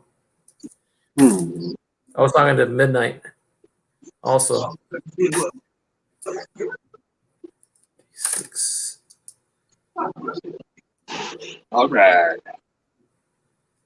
I have another glove. Those things are a hot commodity. What's a hot commodity? Oh, gloves. You know, I need. That's what Sandholder told me. I've got all these BQ coins, 58Ds, 59Ds. You need cloth gloves. Yeah, I was going to ask. I shouldn't use latex, right? You can. It just transfers shit easier than the cloth ones. I mean, either way, you don't want to touch dirty pennies with your gloves and then touch clean stuff with your gloves because that's still a bad idea.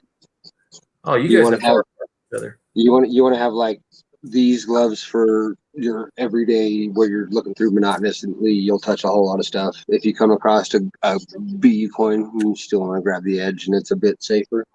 Yeah. But for your brilliant uncirculated gems, you want a pair of gloves that you strictly only touch them with, that you interval out, I would say once a month if you're touching them at all frequently. Yeah, what I'm gonna do, the one with the aluminum tinfoil inside, roll. That's the first thing I'm gonna do tomorrow. Yeah, that roll. If those coins stay in there, it's gonna happen to every single one, just slowly throughout the life of them. Well, like I said, there's only like 5 I can really tell. Like the 2 enders, I know they're gone. Did you put and you didn't put the coins back in the roll, did you? No. Okay. Then their damage has stopped. That whatever was happening to them should have ceased for the most part, other than normal life. Man, these 73s are blinging, man. Ooh, I didn't get any of the 73s. What's that? I said I didn't get any of the 73s. I traded St. Order 2 and got 81 Denvers, 80 Philly, a couple 74 Denver, 74 San Francisco, 62 Philly. Which if you have a 62 Philadelphia roll, be prepared when you open that. Is all I got it right. I got it right. Then I would turn your camera on and just be prepared because they're going to want to see this reaction you have. This is something that St. Order is going to be able to want to watch.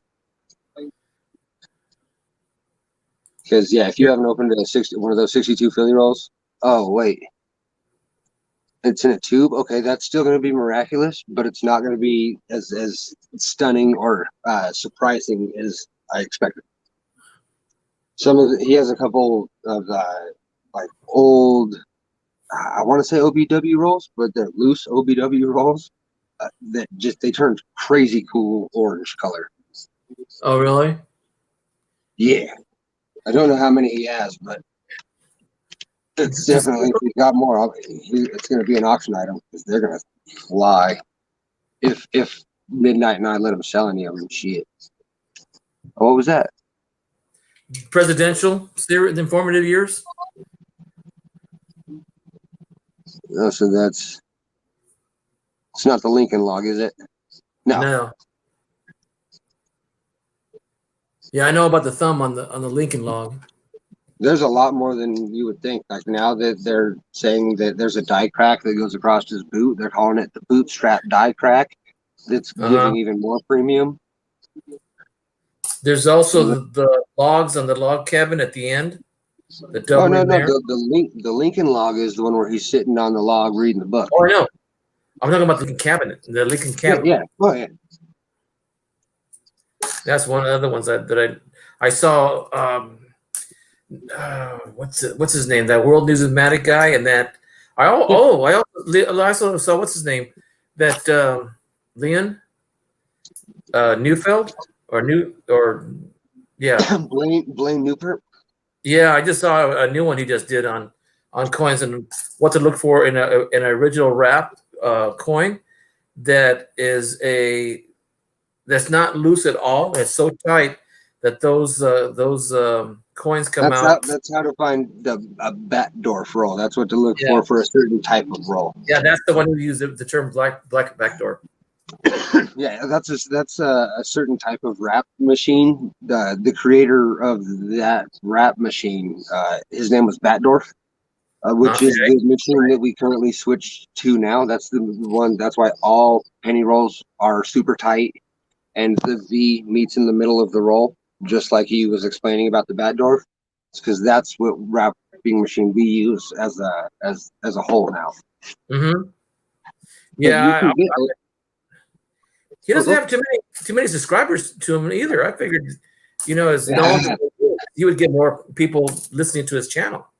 He doesn't have the best attitude. Yeah, the as, man's a so. as a person, he's kind of not awesome from some people's opinion. Not mine. I have no opinion of the fella. But I've heard that he's left a bad taste in a few people's mouths for one reason or another. Like Chuck is mad at him. Chuck's mad at him right now. I can say that openly. Chuck's mad. Yeah, Chuck's mad at him because he finds a whole bunch of really, really, really, really rare RPMs and stuff, and then posts that he found all of them on Facebook. So instead of the population gaining slowly, he floods the market and drops the value of like a key variety coin, sometimes thousands of dollars. So like all of a sudden there'll be 5 known to man, and he'll bust 7 of them out of a roll real quick and then show them all. So now the population went from 5 to like 13. You just doubled the population. That is going to do a lot to the value. But did he send them in and it was notated in PCTF? He sells them. He sells them on Facebook, and then whoever gets them can do whatever they please. Yeah. And he is a very, very intelligent man and knows exactly the grade and the variety he's looking at. So there's no mistake in what you're getting. Because he's one of the few people he's undercutting actually Carpa coins in. I mean, you can't say that he owns the market though.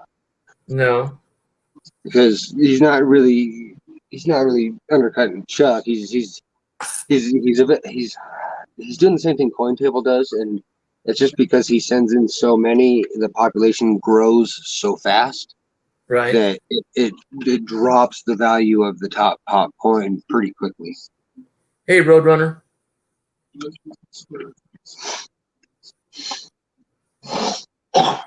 No, I can see the repercussions. But because Chuck's kind of mad at him, from what I heard on the street, Blaine will no longer sell to Chuck. That would do it.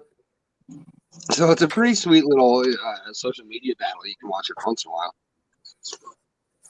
Wow. But take everything I say with a grain of salt. I don't know everything firsthand because, as I said, neither of them have done anything to me. Right. I liked Blaine's videos. He taught me about Batdorf and about era wrap coins, what era each wrap would have belonged to. So like this kind was from this year to this year, and then this kind was da da da da. Yeah, he was talking about the guy who invented the machine, and what year. Yeah. He was talking about that and what types of other machine wrap rolls you look for, and how. Go to his beginning video. His very first 2 videos are dedicated to just that. I need to go back then.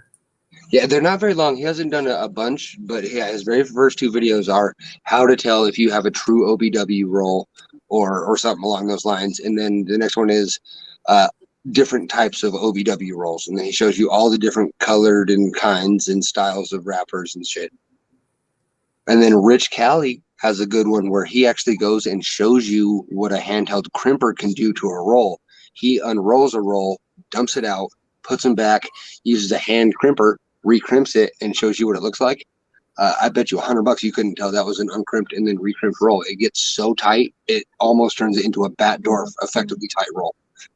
It's insane. And those things were commonplace back in the day. Like, they're really hard to find a handheld crimper like the one he's got now, because he probably got it from the bank in the 60s, because it's Rich we're talking about. But yeah, he demonstrates how easy it is to fool somebody with a recrimper, and it'll blow your mind how effective those things are. If you can get if you could get a Batdorf roll unrolled and then poured out and filled with whatever you wanted, it could recrimp that Batdorf roll and it would look just like factory. You would never know. And I didn't think they were that effective until I watched that video. It's crazy. I thank him for that. He's the only person on YouTube who's done a video that shows that, actually. Thank you, Rich Cali, if you're not here. Yeah, I haven't talked to him for a while, but I did talk to him. He says he likes to lurk even if he doesn't say stuff from time to time. Yeah, so. yeah, I know. Either way, though, I appreciate that. That was one of the very first videos I saw of Rich. And that is a good video to watch. He does another one on proof set envelopes. Another must watch if you're looking to buy proof set envelopes. He shows you what to look for if you have a sealed one, or one that has been heated and resealed with steam. And what to look for. You'll see little glue strips. Like, you'll see the glue in the batches from where they put it over like a teapot or something, let it steam open. And then when they reseal it, they use like honey or like glue from rolling papers and stuff, like something really minuscule. But it always it really affects the two lines that come down this part of the envelope from what you can see online. Like, if you look at eBay, you'll see them all over the place. Majority, I'd say 80% of the factory sealed envelopes have been steam treated. I just found a 26.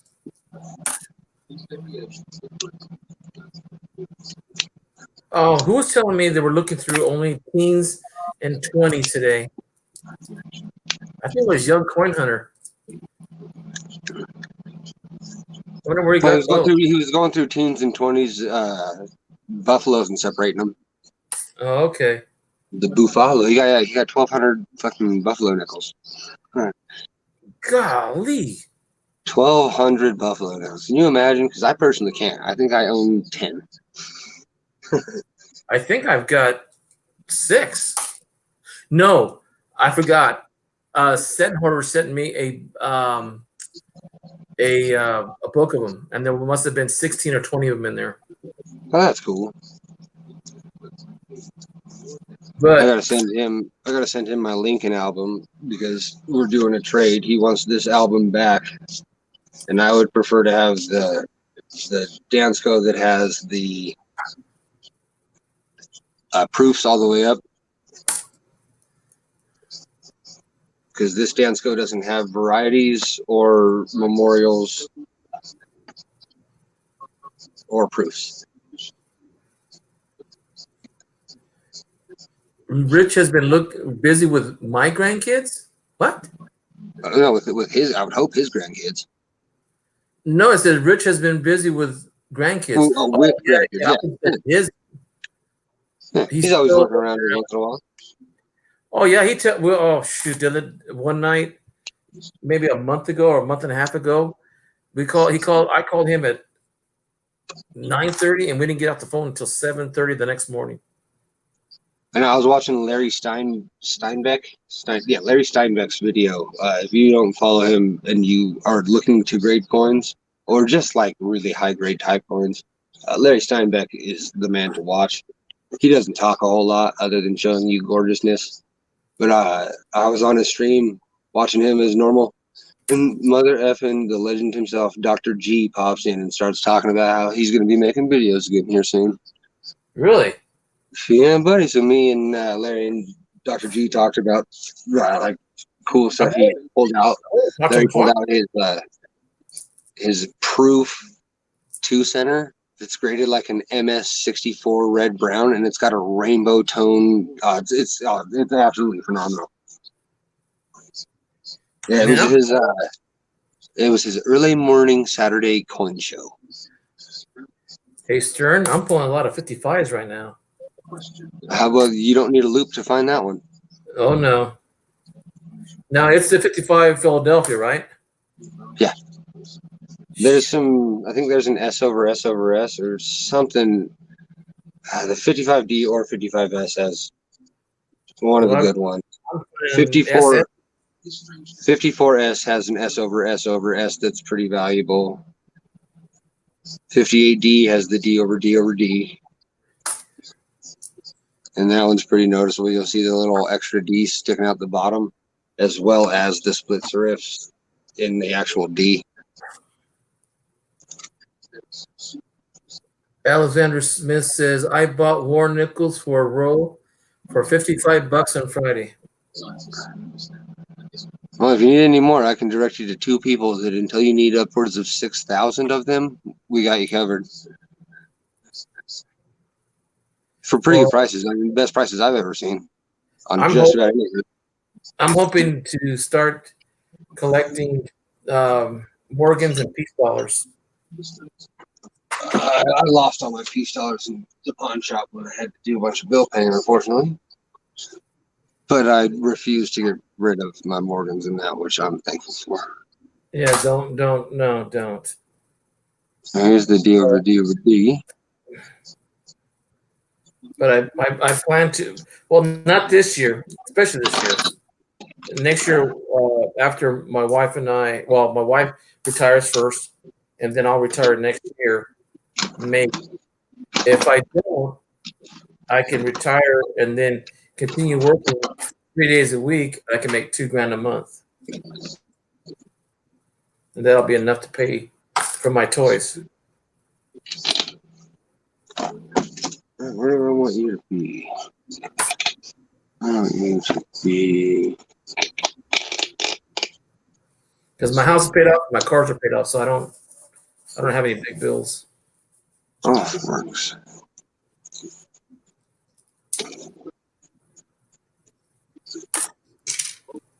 There we go. And that's why we play with lighting. Trying to get this to show up. That way I had all my markers visible. I'm looking to pick a 16 DDO Buffalo or 18 over 7 D overdate. Yeah, I would love to find that 16. Andrew says, I love my Indian head. I'm trying to collect them all. Good luck with that 09S. Or that 77 or 77, 74. It's one of the two. 77.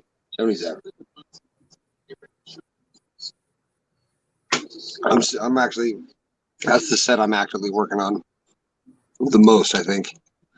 That and my large date or my large cent.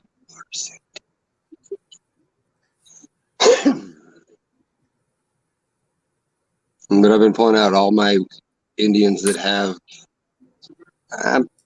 at least a decent diamond.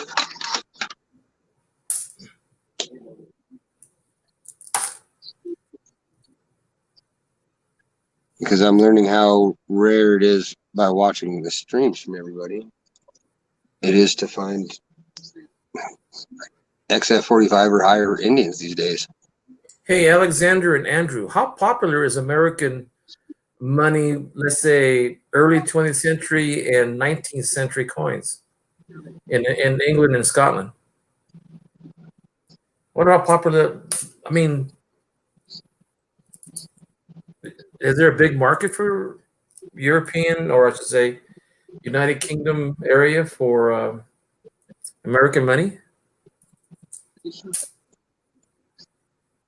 I got a whole lot of foreign money that people here don't really appreciate. I know. But I got some key date Canadian money.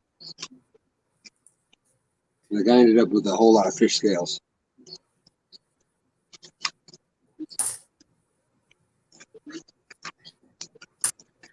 Oh, I found a steel penny. 43 Philadelphia.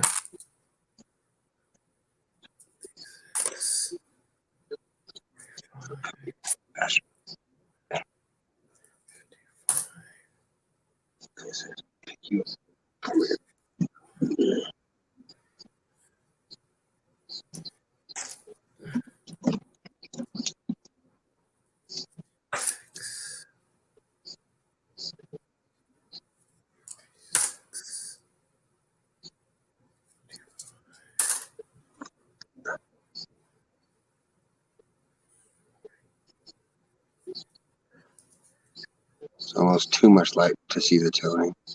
Yeah. Is that a brown spot there? Yep, it's one color spot. It's one. It's not like a carbon because there's no like. It doesn't look like a carbon spot. It's just a weird, discolored circle. But you can kind of see the green come out right here. But that's what majority of the coin does. If I have it in the correct light. Only on one side though. Hey, Midnight, you still there? That's on my flip. There's only one spot on this coin, and it's that one on the string.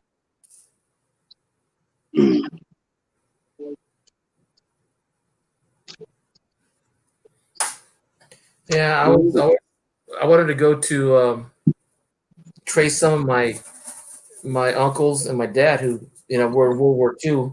My dad and my uncle were in the Pacific, but they fought the Japanese, and my uncle went as far as occupation of Japan. And my dad got wounded in Leyte. He came home after he got wounded in 44. And but my uncle that went to England, he went to London as a medical corpsman, and he was in there from 43, 46. So it'd be kind of cool to trace, where he worked in England and all that stuff.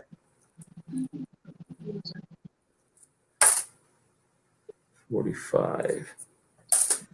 Midnight didn't answer, so I'm assuming he probably had to care of his grandparents and grandmother. Did you know farthings started in the 1200 AD and went continuously until 1960 something? No, I didn't know that, but I remember hearing old movies use that term when there was the swashbuckling days. Can you imagine trying to collect all the farthings? That's like hundreds upon hundreds of years. Well, from what I hear, the coin collecting and metal detecting go hand in hand because from what I hear, they keep finding them all over the place. Oh yeah, that's because in England you're able to find a whole bunch of cool ass stuff when you're metal detecting. America didn't have coinage until 1793, roughly, for American coinage. So there's no way we're busting out cool ass old gold sovereigns and stuff from the 1700s because that didn't exist. You should check out my Facebook page where I found out where the first coin was made before the mint was starting. They're assuming that's the first coin they made in the United States prior to the mint.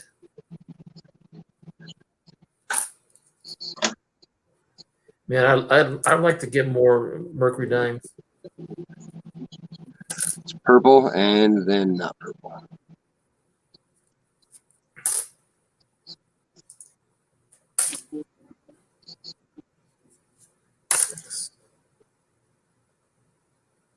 If it was a 42 over 41, I'd poop a little though. I'd be so excited. Oh no, this would be like that's the only one I know about. If this was a 42 over 41 Philly mark, this would be a couple thousand easy in this grade. The other thing too is the longevity between sales of a certain key coin. I've heard that when there's like a dry spell for like years, it kicks the price up and the interest. Yeah. But if one keeps being found every couple months, it Yeah. really drops that. Yeah. It sure does kill that profit margin. Like I would say, last year alone, CoinTable effectively dropped the prices of 68 through 71 proof set coins. Tin can.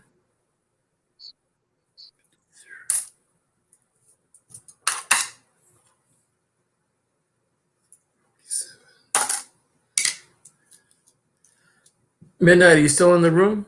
I mean, in chat?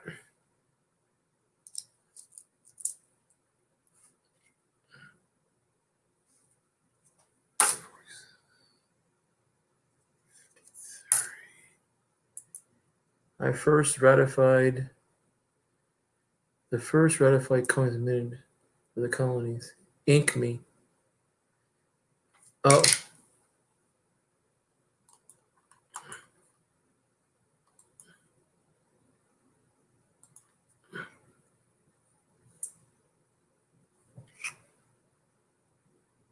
$46.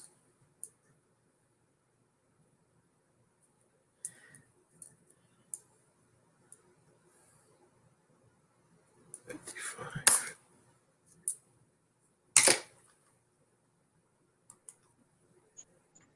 Man. No, that's cool. You know, I was doing some research on silver, and I found out how sometimes the pirates were always plundering Spanish gold. And then I found out the gold that came from the South America and Mexico, and that the first mint from the Spanish crown was in Mexico in 1535.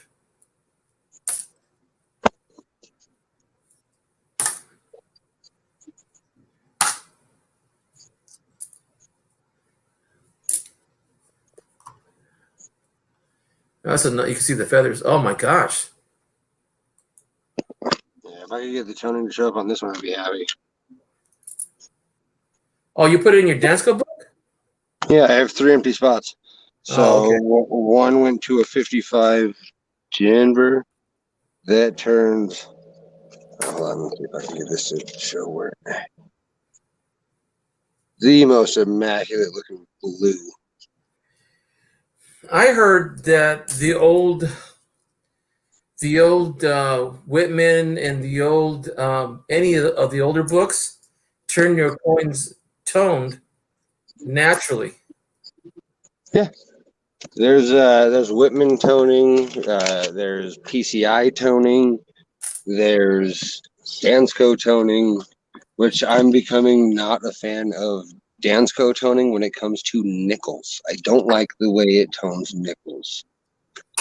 Is it because of the colors of the nickels, or because it does? Yeah, one of the colors it chooses on nickels is like orangish, but it comes out really brown looking on a lot of them.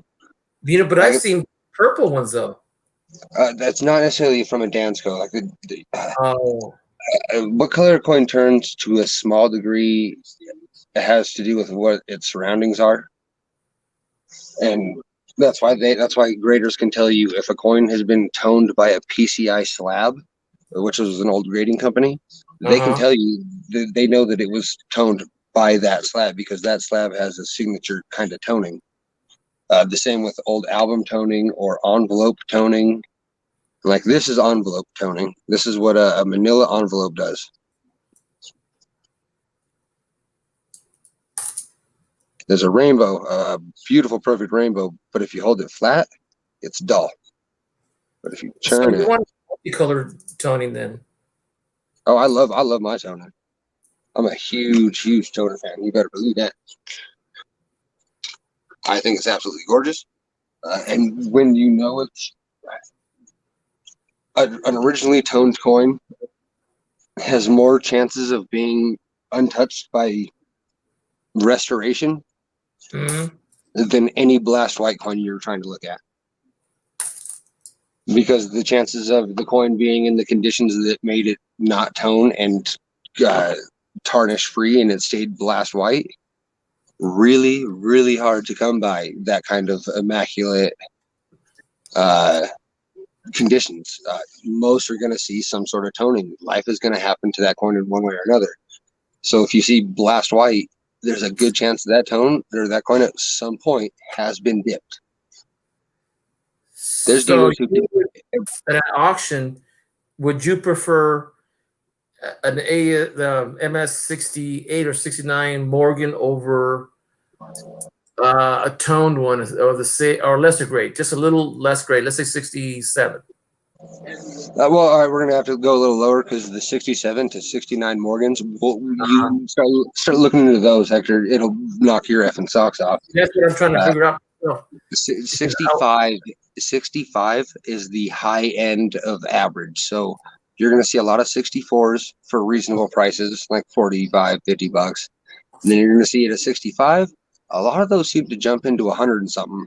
And then at a 66, most of those turn into a couple thousand or high 100 at least, like 600-700 for the 66 and up region. Like once you start getting into 66 and higher, I don't know if they've ever graded a 70, and if they have, it's maybe a handful, maybe one handful, maybe 5 MS-70 Morgans have ever been, maybe. And I'm saying that I have no idea, but at most.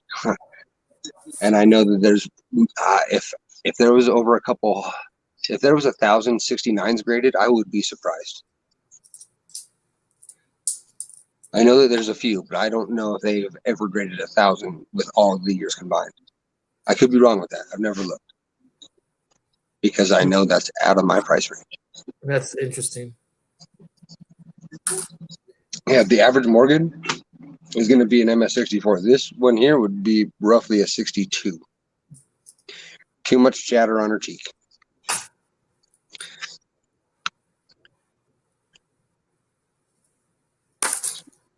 A lot of that's my case, but Right. when it is on her cheek, there is some and some in the field. Yeah, and that it's not enough to drop below to an AU, but it definitely is not hitting an average grade, and the average grade is a 63.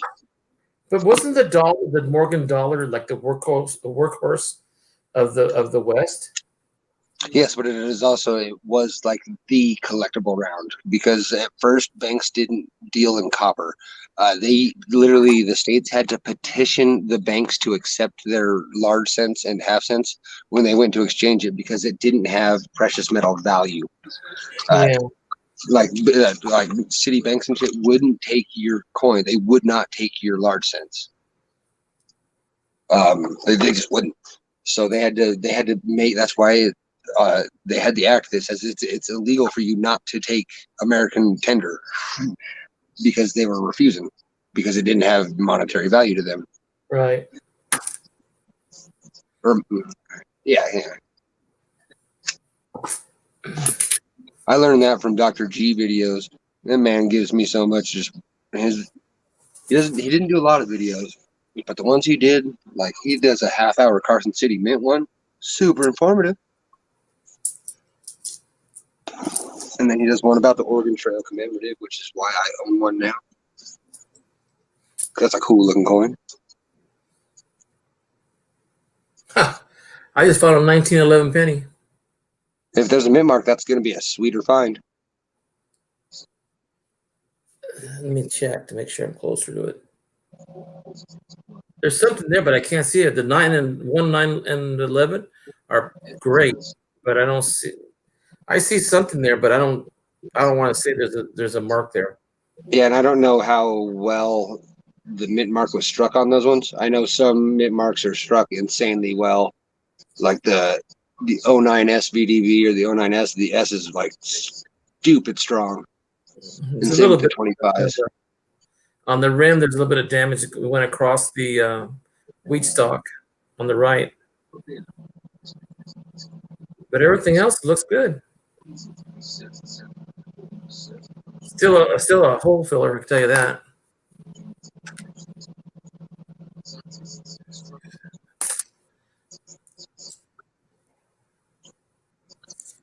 And man, it's weird to find coins that are 109 years old, or even like the ones I found earlier that are 300 or 400 years old.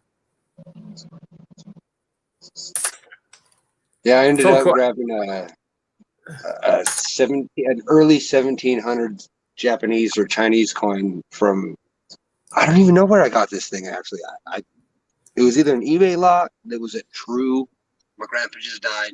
He had this little chest, and he had a lot of all the stuff in the chest, and it was just like there's a Liberty Lobby silver round, Morgan, some silver certificates, a red certificate too, just a bunch of just random shit, and then a jar of Wheaties and a littler jar of Buffaloes, and it had like a couple extra forms.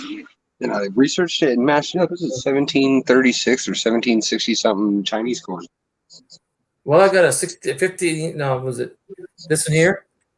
It's a 1654 total. I told the set order right now about it, and he goes, "Well, that's great. That's fantastic." And I'm going, "Really? What if it's worth $1,000?" Yes, I'm wondering. No, that's how Santorder makes his money. Do you think he would have went back to the like he makes his money on buying bulk things and finding things that were missed along the way? That is a huge portion of that man's income. I wouldn't expect him to expect you to return unexpected income when that man literally that's part of his new ability to buy coins is the same way you're trying to do. Man. I'm not telling you to keep it a secret because he'll tell you to keep the money. Oh, I think I got the gist of it when he says that's wonderful, and he didn't say anything else. I'm going, okay. Yeah, he understands game recognized game. You get your comeuppance when you get your comeuppance, and buying in bulk is one of the ways you do it. It'd be foolish of you to turn around and. Hey, Stern. That's another thing. When you burn people, word gets around, and you don't play anymore in this game. I know Busman was an idiot, but that was just because he was dumb. Well, I wasn't referring to him. He wasn't very smart. Oh, I'll blatantly talk about it. He wasn't very smart about his actions. But it wasn't just me he did it to, though, from what I'm hearing now. No, he used and abused all the info he got from me. And didn't even thank you. You know, this is one hobby that can make each other not rich, but informed that you can be not taken advantage of as one. And the other one is that your reputation precedes you. And if it goes the wrong way, oh my gosh. It's not. Yeah, it took me 6 months. It took me 6 months to get back in, and all I did was ship stuff late. Yeah. You think about that half a year of blacklisting because I shipped stuff a little late during snow season in Colorado. When a portion of the reason why I shipped late is because I was trapped in my apartment building for like a week because of the 4-foot snow blizzard that came. Well, I found out when I was working for a moving company that if you kept the people informed and the reasons why, they're less likely to, because an idle mind without information, people start wondering, oh, okay, what is he doing? What is she doing? And that's how I head off a lot of the problems when I did the shipping for large companies, when they wanted their merchandise back so that they get credit for, so we can get credit for our shipping. And we did $1,000 golf clubs. We did sometimes a whole pallet. It cost us $4,000 or $5,000 to ship it back, and each of them return. I loaded a pallet of a truck of $5,000 a bottle Cavassier champagne one time. Oh shit! Like the big old bottles that fucking T Money and all them thug lifes get when they're clubbed. Yeah. Like the 40 fucking pound bottles. Who needs that much? It's ridiculous. But yeah, he was like, my boss told me, he's like, yeah, don't drop one of those. I was like, why? And he took me into his office. He was like, because this is the last one that broke, and I'm still paying for it. It costs $5,000 a bottle. I'm like, holy shit. He broke one personally because he was helping, and he's been paying it off little by little because ain't nobody expected to drop $5,000 unexpectedly. Well, in grocery stores, sometimes you can order really fancy bottles of wine, or even fancy bottles of liquor, And I worked at a liquor depot. That's where I learned. did you? Yeah, And- they don't use racks in the warehouse. They just stack pallets on pallets on pallets, 4 high. Oh yeah. They Drop don't one of use- those. What happens? It's so dangerous looking. Have 4 at least 6 foot tall pallets stacked on top of one another of Crown Royal. It's like not just one or two. We're talking like row upon row. If one goes down, the warehouse is being flooded with liquor because Oh. everything's going down. Everything's falling. Like they're going to domino the whole building. Speaking of which, What's that? no, what you're saying about that, when there was no freaking way, I remember that we went from stacking pallets like you're talking about. We had these what we call hijackers. They were like 20 that lifts up. Okay. They went to and they found out that putting them on the floor and then putting a 3 or 4 tier shelving to hold the pallets, that they were saving a lot more in merchandise. They weren't losing as much. And so when they I remember in 78 or 79, we had to put the whole shelving units together before we opened the store again, because we had to put all the pallets, every pallet has to be on a rack 6 inches above the ground for rodents. Yeah. Yes, sir. I worked at a food distribution warehouse for 11 years. Yeah, and it was the best thing. But the thing is, we had to train everybody how to use the forklifts, that kind of forklift, you know? Yep, the stand-up narrow aisle forklift. Yeah, but that was cool, though. We didn't lose so much product as we did before. Oh man. Yeah, I've worked in both kinds of warehouses many a time. In the ones with racking. But they gotta update the rackings, because if your slots are too narrow, oh god, there's issues to be had. But no, you don't lose nothing. And if you lose one row, I'm not afraid you're gonna lose the whole fucking warehouse. those naked stacking warehouses scare the poop out of me. Oh, ride one up. Because I've been the dude who stacks those up, and it's not pleasant.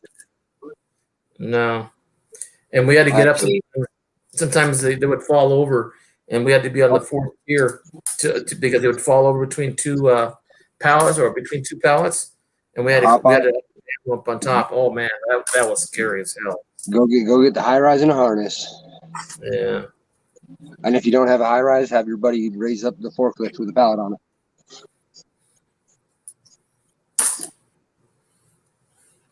That's what we always do. Just I'm gonna stand on the forks, raise me up, fucker. Alexander says that he got burned from that dude. Oh yeah, I know you. He was one of the big ones. But PayPal gave me some of my money back. Oh, cool. That's actually a super one. I wasn't expecting to happen. Well, actually, he still make the dish. That should be made up the difference. Whoever burned him. I mean, I fully agree that Justin should absolutely, but I didn't expect him to at all, and I'm glad that he's compensated in some. Because there's a reason he just vanished and didn't try to feel bad or contact, but he's washing his hands of us 100%. Well, I saw him working with 2 other guys the other day. Yeah, he's washing his hands of us, not the hobby, not what he's trying to do, just us, because we're the problem, because we're the ones who know his history. We're the skeletons. Yeah, but if he's there, I can't trust the other 2. Nope. Yeah. No. Guilt by association. We are the skeletons in the closet. No. He doesn't want them to know. He doesn't want them to know about us either. I took him off my my list. Because if we go into his new family and tell him about his old family, his new family might not want him as much. No. That's all I'm saying.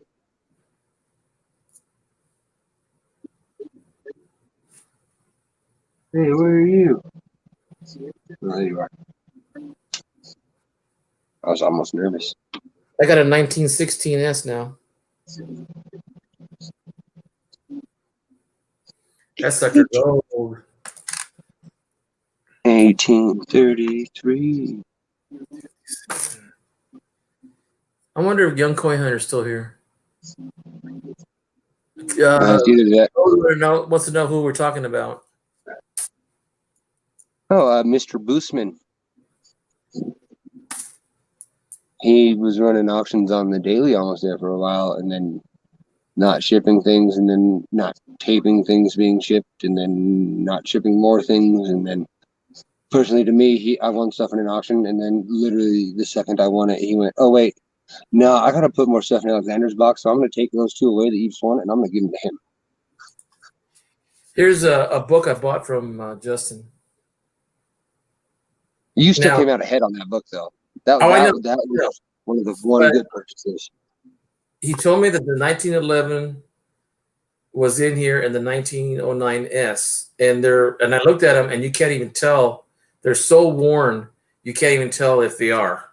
Oh yeah, and the 09S, we determined that it wouldn't be there's no way, Right. because the S on the 09S is well struck from what Salvador said. Right. And then the 1922 No D, that was another discussion. And the other one was the 1931 S. Out of this No, book. 31S wasn't in there, and I know because I Oh, watched no. the auction and then rewatched the auction. He did state that it wasn't in there. I rewatched it. Well, he's got it wrong because it's in here.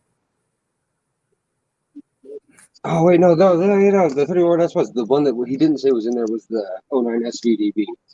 He didn't say that one. No, the 1909, I remember distinctly that it said that it wouldn't be in there.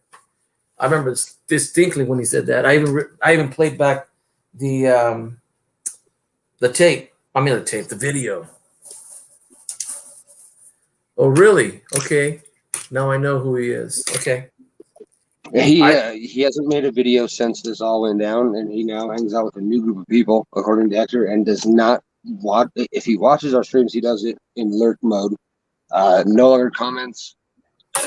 He washed his hands of all of it after he fucked it all up. And he was doing auctions like every night. He was finding good varieties. His LCS was a fucking honey hole.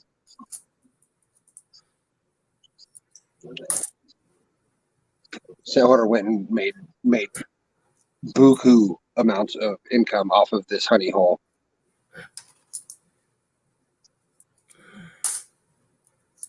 I can't say buku, but I know he made his investment back, which is a win. And he got a lot of some beautiful stuff out of it. Which in return gave me some sweet stuff out of it. Midnight, are you still here, sir? Well, he said an hour ago, he told me that usually his grandmother gets up in a half hour, so she probably got up and he had to take care of her. Be careful with that book, Alexander and Hector. Those Whitman books have really bad glue on the back. Yeah. I'll show you my Franklin.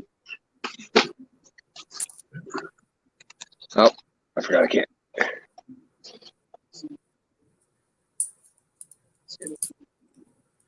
Alexander, if you got it from, actually, he said he bought it from an estate sale.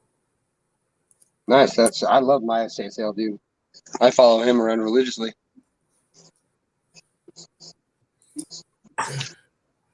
Yeah, a few weeks ago, I think he ripped off the final person or around the Kansas City show time when when everybody met up with one another and got to really talk about all of their run-ins. That was about the time Justin vanished completely because he realized once they all got together and talked, it was not going to get any better for him.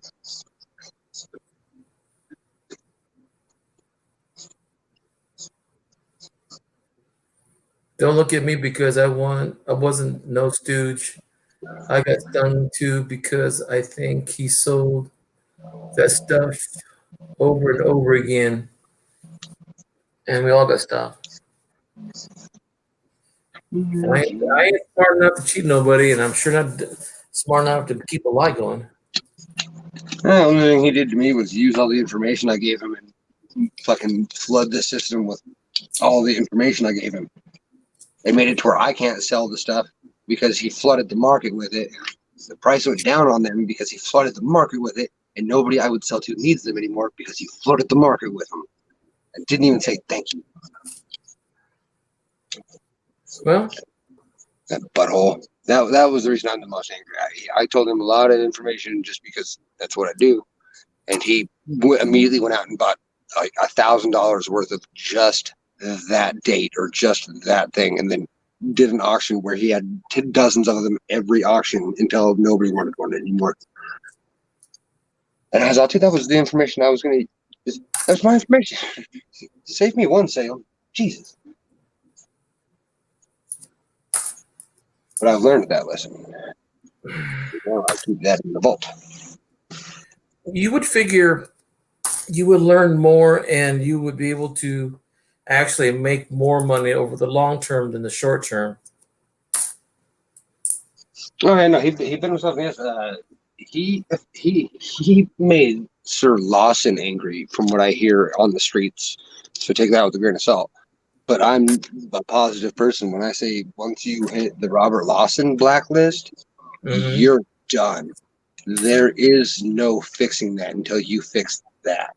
Because that man, he may not be the kingpin, but he's got the kingpin on speed dial. I'm sure of it. Yeah. And he's vetted himself to the right people enough to where if he says no go, you're never going to get a go. It doesn't matter what you do. You are officially done until you fix that. And I think, from what I hear, he bought stuff in an auction a couple times and never paid for it or something. I don't know if he ever got the stuff shipped to him or not, but I know Robert knows his name, and it's not a good taste. That's all I can say. And that's a dangerous person. That'd be like pissing off Chuck and trying to buy OBW rolls still. Mm-hmm. Good luck finding those anywhere. Oh, I need to put a coin back there. My apologies. Let's do. We'll do this.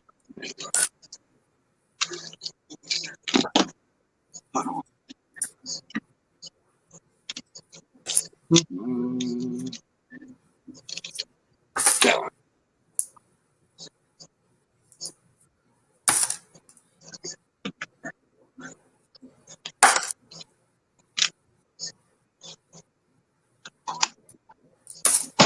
Shenanigans.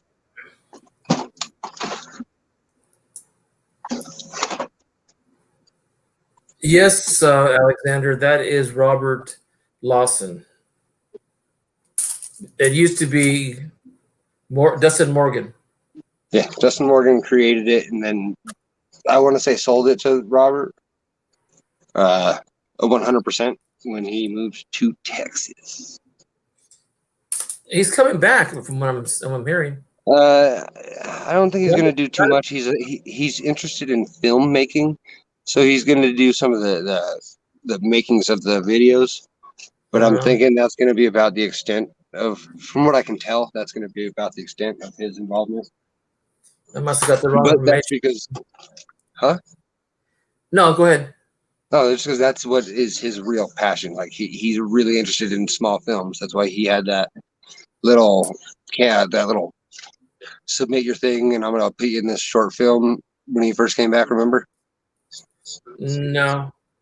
His first video, he hopped in with Daniel Malone and Robert Lawson. At the end of it, he talked about how he was making a short film about varieties, and if you sent him a little video on Messenger or email, he would make a compilation and mix it into the video he was trying to do. I don't know if he ever succeeded with that though.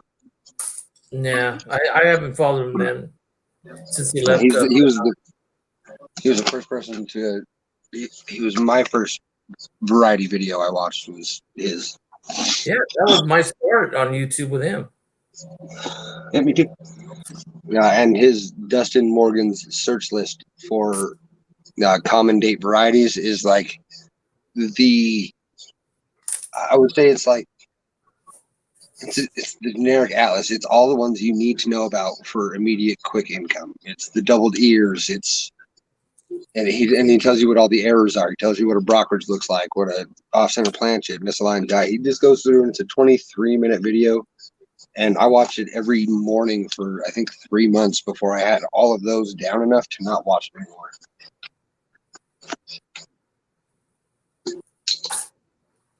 But I still watched it.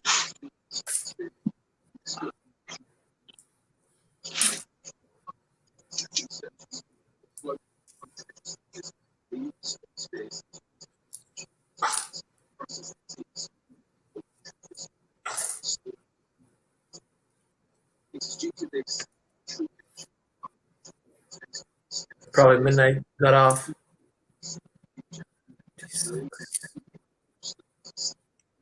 I'm gonna get something to drink. I'm thirsty here.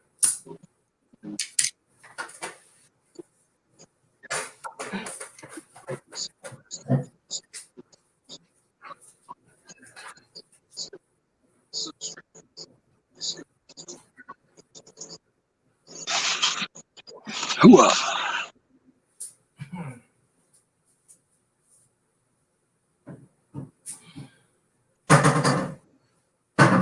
I hope I don't think he's going to take the variety guy job, but we need to start talking about who's going to be the next variety guy as a community. Or if they have picked somebody, they need to tell us who the F it's going to be, because Yeah. Wexler is not getting any younger or healthier. And I know Wiles is not the youngest man in the world. And I don't know who else is allowed to attribute. I know Wiles has an intern or something. And I know this because the way he would reply to messages and what he looks at has changed since. Has he done any Fossil videos lately? I haven't seen fucking Fossil Life put out anything in a while. Not He me. was finding all kinds of incrustations in them rocks, though. I want to talk to him about that. I want to get one of those. I want to see about that, actually. Thank you.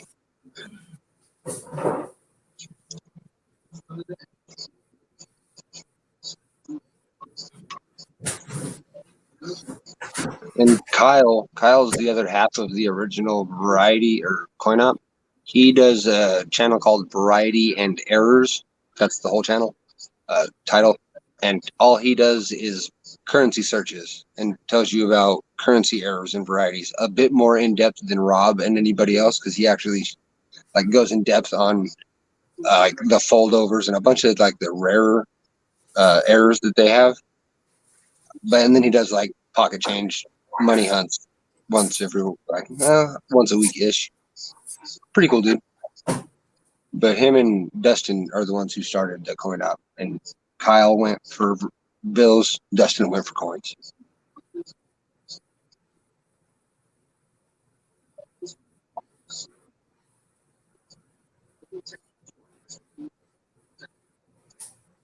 If he attempts to tear it down, shoot him on the spot.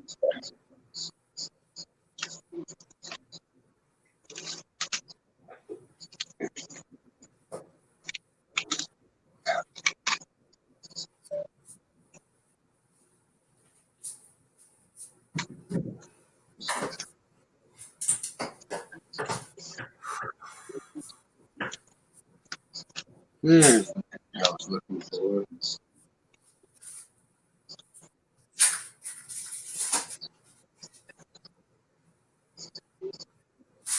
I didn't keep looking for this.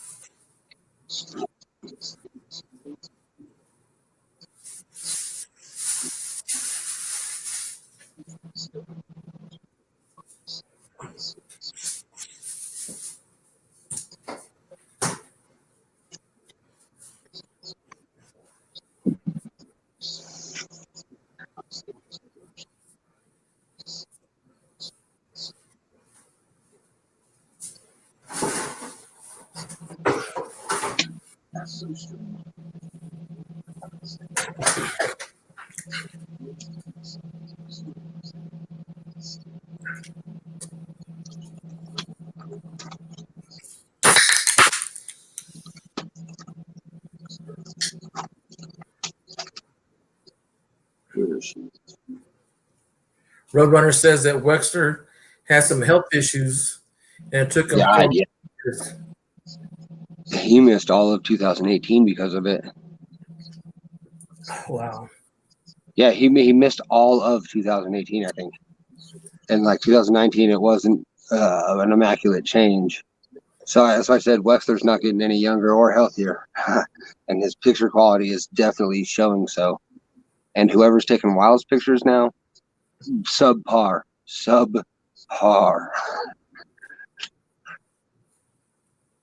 Wexler, Wiles used to have good photos. I used to go to Wiles, and then if I couldn't find it, I would go to Wexler, and then I would go check Chuck because Wexler has horrible pictures, and Chuck has a lot of listings and not a very good value estimator right now.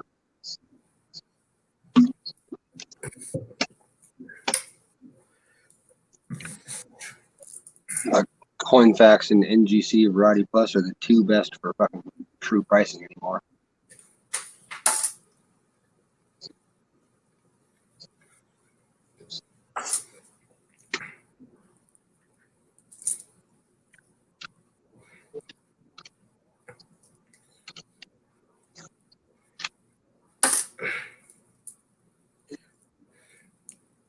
This is a weird case. So one of these cases is turning the 59 proof set foggy. Yeah, like, see that. I got 4 of these sets, and this is the only case and the only one that's turning them foggy. It's interesting. This is a strength in 1921. Hey, sir, take a look at this one. Okay. This is a 27. Nice. I know that 27D is fucking sound hard to say for coin. Sorry, not 27, 21. I know that's a lower date.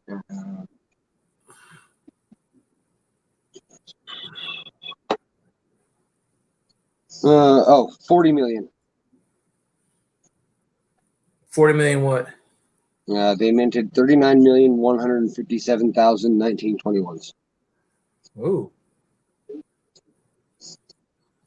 21S, they minted 15 million. So there's a significant drop there. And the 22D, I didn't want to in front of you.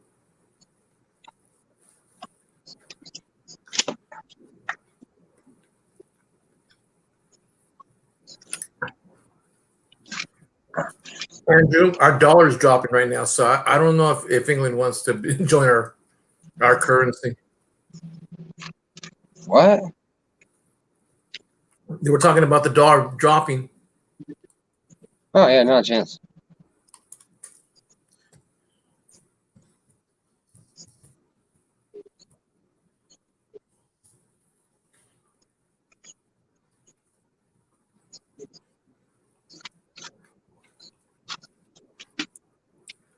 Denim.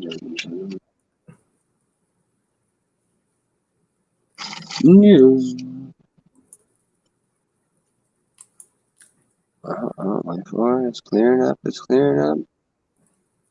Yeah, I see. And there she is. One US dollar costs 85 euros. 85 cents euros, I should say.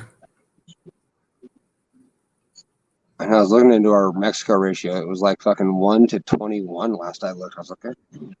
That's about normal. When I went to Mexico last, I was like 16. It was a 1 to 11. Last time I went, it was 23 to 1. Yeah, see, that's a drastic change from when I went last.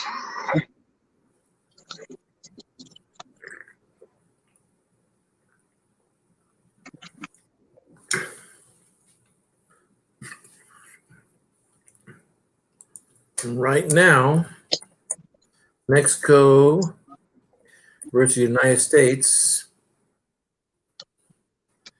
it's 22 pesos to $1 22 to 1?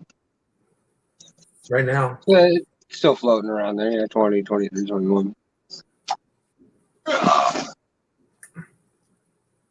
America. It was 22.64 2 weeks ago. So is it on a downward spike or upward? Downward. Because right now, from a month ago, 22.64 down to 21.98. Oh, wow. So the American dollar is going down. But it hasn't gone down that much because I checked 6 months ago and it was at the 21 ratio. I don't know how much into the 21 to 1, but it was still at the 21. So we haven't. Once we go below 21, I'll worry because that has been the stable zone for a while. A year ago, it was at 24.77. I'm sorry. In March 22nd, before the COVID, it was at 24.77. Yeah, our money was probably doing a little better back then.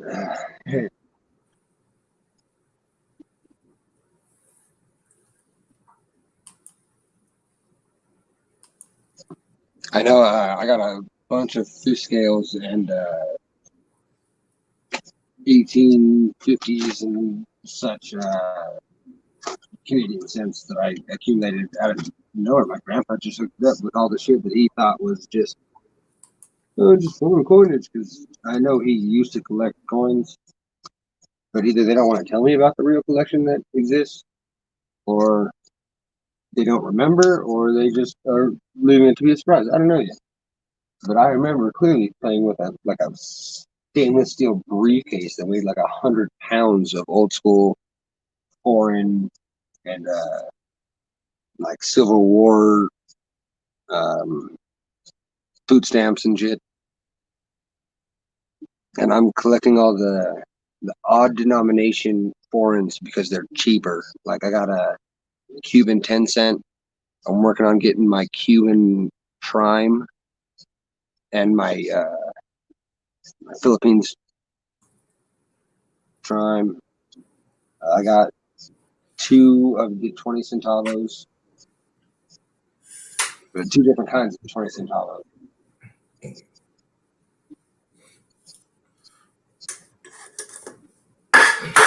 You can get those for $20-$30 when getting a 20 center in America, you're spending stupid money. It's very expensive.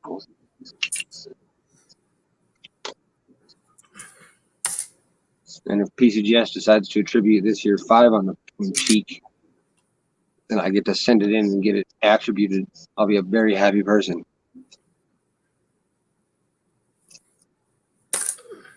But I sent them an email after Robert's video saying that it's getting inducted into the CPG. And I said, hey guys, since this is getting put into the book, as we've all been told by more than one source, do you guys attribute it yet? And they said no, not at this time. And the reason is? Don't know. That was their reply. They said, no, we do not attribute that variety at this time. I emphasize at this time because that makes me think that they are, and knowingly, going to change that answer into a yes, but not at this time. So unfortunately, that's all I got to go on, is the whole not, we will, but not right now is what I think the answer truly is. Which sucks, because I think this one is a little bit better than the one on eBay right now for, what was it? Last I saw $24,000. And the only reason I say I think it's better, and I say it is a statement and not a possibility, is I am almost bet a body limb sure that this is a cameo coin. And Robert himself has said none that he has sold have ever graded and or been a cameo yet. Wow. And that's why my actual light on. So it's not the deepest cameo in the obverse, but it's there for an SMS coin for sure. And the reverse all day. What has more value added to the coin, the reverse or the? Okay, I'm gonna put it this way. Either side. Really? Obverse carries the coin. 80%. I would say 70% obverse, 30% reverse. Well, let me ask you this then. What if the obverse is better than the grade on the obverse? I mean. So what if the back is better than the front? Yeah. It's gonna hurt more than it would be if it was the other way around. Really? You're gonna get hit more for obverse detraction marks than you're gonna get hit for reverse detraction marks. Obverse carries the coin. It's the face of the coin, literally. It's what people see. It's what their initial first reaction is going to be based upon. Obverse carries the coin. If your obverse is only a 65 and your reverse is a 67, you're not getting a 66 or a 67. You're gonna get a 65, maybe a 65 plus if your reverse is that immaculate of a difference. But no, the reverse isn't. Even if it's better, even if the reverse would be 2 grades better than the obverse, it will not raise the grade in any way.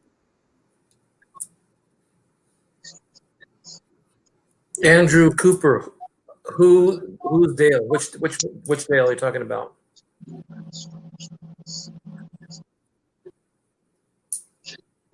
And if you guys didn't know, because the video doesn't talk about it very much, and I understand why, a little quick snippet.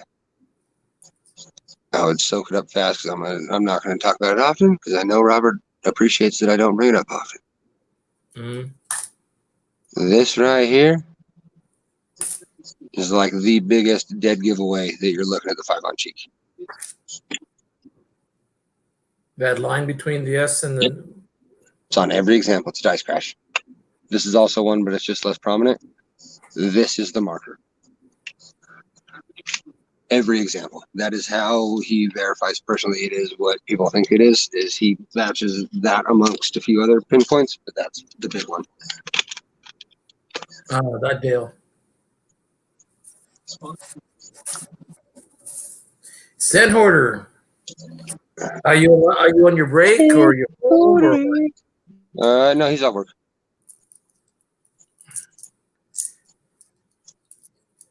I'm still going through my coins, Set Hoarder.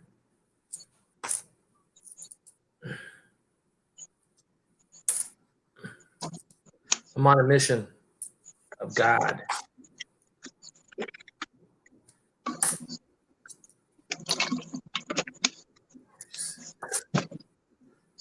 Oh, he's home now, it says.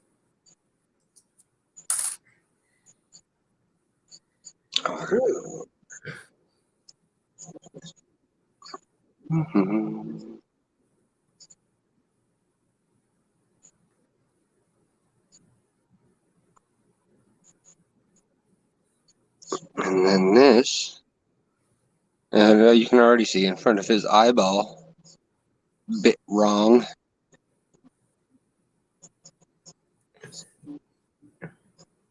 If we turn on the scope, or scope light, it just gets brighter. Either I got a 1936 here or a 1930. I can't tell. This is a doubled eye new variety that came from one of Sant Hoarder's rolls. I think it's worthy of being sent in for them to take note of, because that is a pretty good little extra in front of his eyeball. Yes, I am looking forward to the variety section to come up.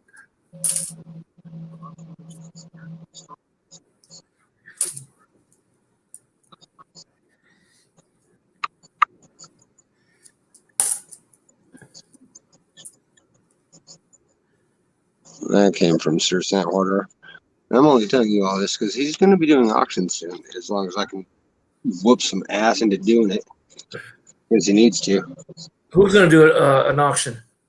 Well, if we can get the man to do it, Sant Hoarder. Oh, He's heck been yeah. prepping. You need to do it, son. We just got Hector on board. That makes me happy that I brought that up just now. Oh, heck yeah. Did you work on your list at all tonight, bro? I'm asking him. He just got home. I don't think he had a chance. He said he was going to work on it from memory at work. Oh, shoot. And just work on what to put out, because there's an art to it. I mean, Robert and Joe will tell you there's seriously well, as you know, Hector, you did door to door. There's an art form into learning people's wants and what order to bring stuff up and how much income you think your clientele is going to be at the willingness to relinquish at a certain auction, and there's all kinds of sweetness. He said yes. I did a little. Good. Wow. How soon is that order? Oh, I just pulled out 2 foreign coins. An Italian lira, 100 lira. It's cool. I keep pulling foreign coins. So when is this date going to be? Because I'm going to. Now that's the question. Is he gonna try to avoid other people's? Well, yeah, he's too nice of a guy. He That's why. I think he's got it to where he knows he's going to go over some people, but as long as he avoids Chuck, Robert, and Joe, all else is fair game. Yeah, but I think it would just be a bet, huh? That's going to be hard to do. I mean, No. but the thing is, with Sennhorder's reputation and me saying things about Sennhorder, I bet Chuck's on a hiatus right now. This is like the perfect time because you don't have Chuck to worry about because he hasn't been doing his while he's doing the move. This is like the ample time because you are one shark out of the very small pond, taking away your potential ink. I mean, even if you work at a different time as everybody, there's still only enough money in somebody's wallet. If he spends money over there, he's not going to have as much here. So you take away one of those players, there's a surplus of money that looks like it just entered the pool unknowingly. Another foreigner. So like this is the opportunity when all you really have to worry about is Robert and Joe. And I don't think that they've been doing it on the daily because Robert's been doing that fire reconstruction. So this is probably the best time you'll see this year to start an auction because the players you have fighting against you is smaller now than it probably ever will be. Well, not only that, once he gets the reputation and also the following he gets from the coin auction, I mean, he can sell himself. But Butthole's already got a pretty decent reputation. I can't lie. Who? Butthole? Yeah. Sir Butthole has a pretty good reputation. Oh, he hasn't been burning bridges. That we'll say. Well, I'll tell you one thing. I'll clear my calendar for the whole day. Yeah, and that's why the last couple of videos I did were expressing what I got from him and letting people know about the auction. The last few that Midnight has done, I think he's brought it up. And I know the last one YCH did, he brought it up as well. So there's a lot of extra clientele from those two at least. I don't have many followers, but they do. Not to brag, but I've got 865. So I'll hit it up on Facebook, and I got like 4,200 and something. Woo! You beat me, son. Yeah, my Facebook is where I'm popular, exponentially so. My favorite post so far this year has, I think, 2,400 shares and 4,000 likes on it right now, and it still goes up all day, every day. Yeah, most of mine are like 200 at the most. Yeah, it's put your finger in somebody's mouth when they're yawning, so you establish dominance. 2,700 people or 2,400 people have shared that already because that shit is hilarious. I got so many comments. Sennhorder, pull that trigger. I'll be there. I'll be there. I told you can even keep me fucking on channel just in the fucking backdrop, and I can help manage your fucking what's next. I can moderate as moderators were, but I can do it from the higher standpoint and help you fucking manage shit, or I can do it from the chat and call stuff. I would advise not me do that second one because I don't type very fast. Whoa, look what he put down in the chat. I'm going to try to sell some coins to build my collection and to move out of some different things. Oh, I will have lots of rolls, Lincolns, and old proof coins, lots of slabs, and silver Dansko type coins. That sounds scary. That's also kind of why I've been showing everybody a little bit of everything I get from the turd, because the rolls he supplies, as you know, Hector, and are learning. Yeah, well, I do now. They are quality. Oh, and I sent him a picture of one that I pulled a new RPM out of the 81Ds, And as you see by this coin right here, oh, where did I put that 80? I'm pretty sure we have a new doubled I on the 80 Denver. I just found a 1920s. Just this little chunk in front of his eyeball. Jeez. Anesse. So there's another new variety. There's only one listing for the 80 Denver, and this is not it. But on top of that, it also has very, very bold. Hey, Joshua, how you doing? Oh, I wonder if I can get that G to show up today.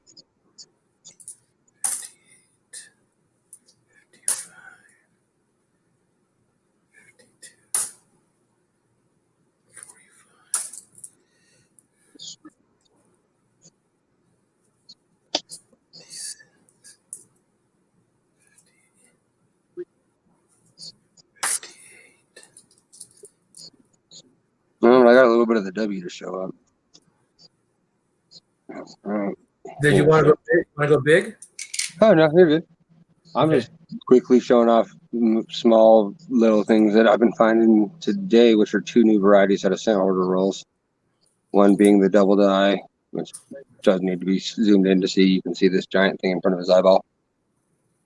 Is this going to be basically on your day off, Sunday, or do you have a you don't have a specific time yet sent order?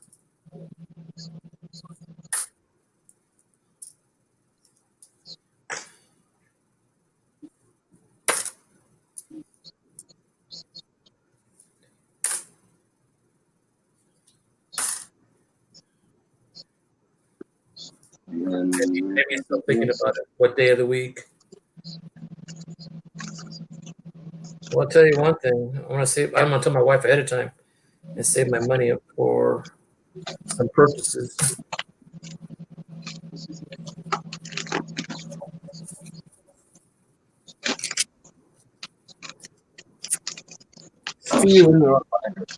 That makes sense. 43 Philadelphia. I was flipping back and forth through pages looking for a certain page that I thought was in there. I'm in the wrong different album. Because these bad boys.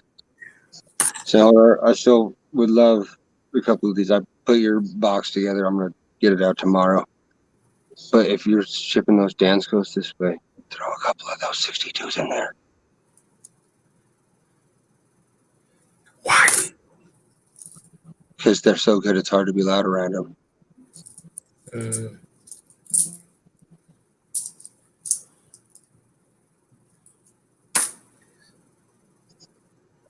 Such a beautiful roll.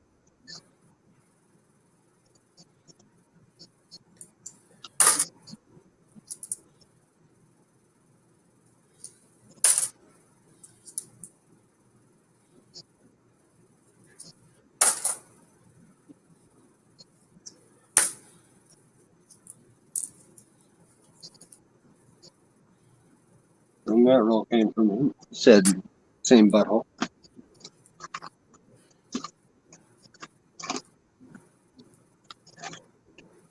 As well as the Danco you saw on the show.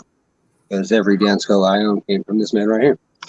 And including every other Dansko I'm about to get my hand upon. If I ever get a Dansko, it'd probably be for Morgan's and only trying to get the highest quality I can for each year. God, I would love it. That would be something I'd do in the future, not now. I would love a Morgan Dansko. I would love a Slider album at all to put my Morgans in because I have a bunch of them and they all just sit in all the airtights and I got probably 20 all different dates because I'm trying to build that one. It would be nice to get those in the pages. And my Canadian too. I'm trying to get a hold of Connon to get he accidentally bought a whole bunch of Canadian penny albums. And he doesn't want them and or need them, and I would love one. He said he would like to be a Saturday or Friday night at 8 p.m. Eastern. So that would be a good idea because that'll be 6 p.m. 4 p.m. your time? No, 5 p.m. your No, time. 5 p.m. my time. I forget that he's 2 hours ahead of me and you're an hour behind me. Right.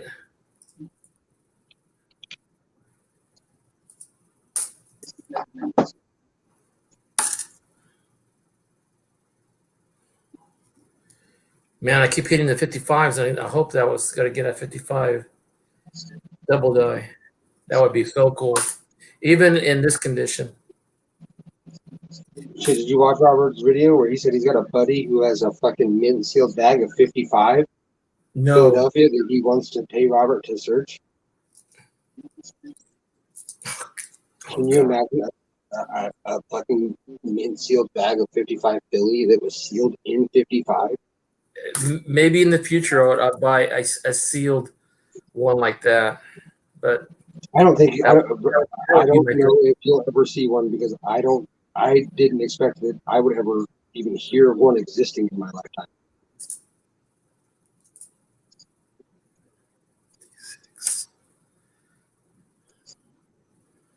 But then again, I didn't expect to hear about Blaine getting the mint bag of 31 S's.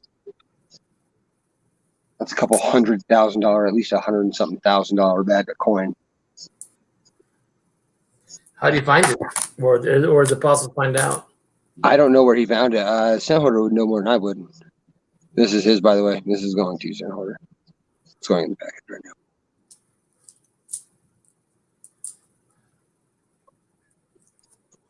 In the real light, you can see what blue that really looks like now. Sandholder, yeah.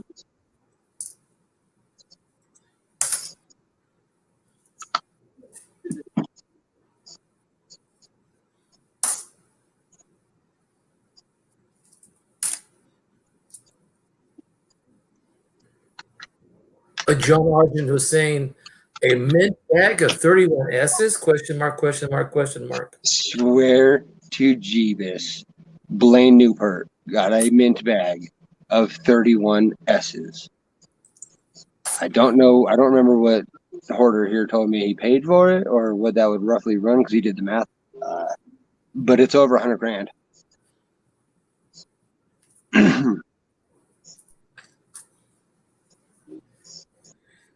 Some crazy number. Yeah, Robert Lawson, his last video at the end of it, he talks, he was doing an auction and I started talking to him about it. And he said that, yeah, he's got a buddy who has a mint bag of 55 Phillies that he wants him to go through.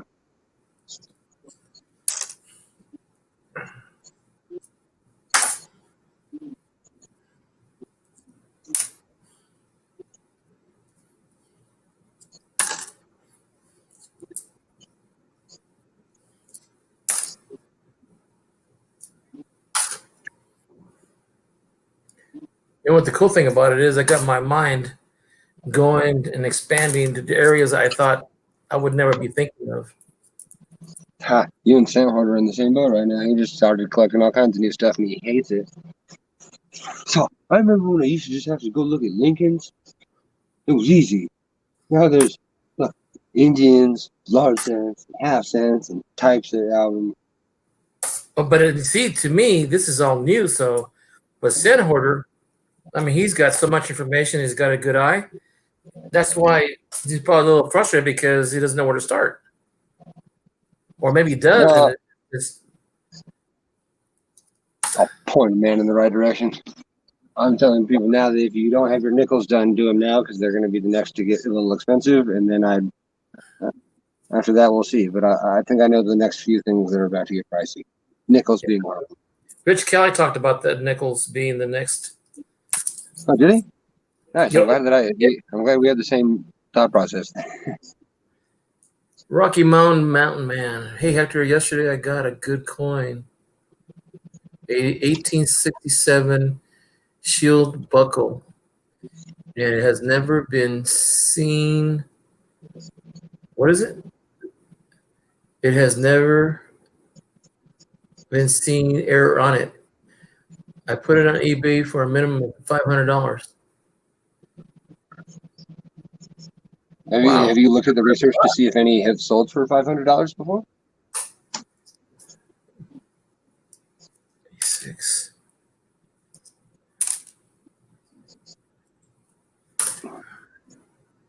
Because if the market calls for a $500 paycheck for a coin you paid that much for, congratulations. And my wife would kill me if I bought one coin for $500. Well, but if I bet he didn't pay 500. That's why it was a score. Not with this error. I advise the American. Well, I mean, I don't See- know about Canadian nickel market, so definitely American nickels because I don't know. Canada dropped the penny, so I don't. Did those increase in interest when the penny dropped for? I don't know. I don't think it did. I don't know any collectors who truly connect Canadian other than like John Argent, Amy, and Trapperman, kinda.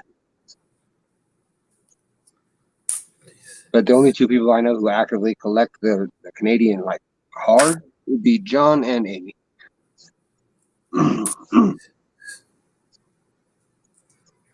That's who I come to with all my questions about Canadian.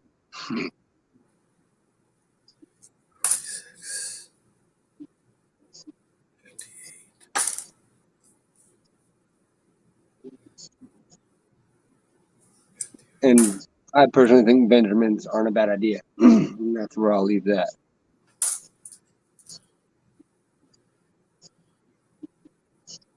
And if you like Merc Dimes, grab the ones before MS64s get above $20. I'd jump on that here soon too. Arjun says down about a dozen wheats for the complete collection. Of course, the 31s and the SBBB. There's a Cool. few. Let me know if you need to ship some of those my way with some books and I complete them. We'll talk about the working situation because that's a lot of stuff to try to do on your own, especially because I've seen at least 2 of the however many closets you have. Look what it says on Sand Hoarder. He's doing a wheat roll set. That's it. That's what I told him just now. I want him to let me know if he needs help putting them in sets because as of now, I don't know how much of it is organized in such. Are you talking about? Is he talking about like all BUs in their like 1909, 1909S, 1909 SVB? I'm going to say probably not all brilliant uncirculated, but XFAU, yeah, I imagine. But we've been talking about it a little bit, and I think it's a smart idea to put in a couple of the keyer dates and then jumble in some of the common dates. That way, whoever gets the album still has the ability to put some in themselves, and it's an accomplishing feeling. Buying a completed book isn't as fun as buying one that needs some upgrades, has some empty holes. You still get to be a part of the hunt, but it's got some of the harder stuff knocked out for you. Right. That's something that personally interests me as well. Like I would have done that, and I think You can. oh, okay.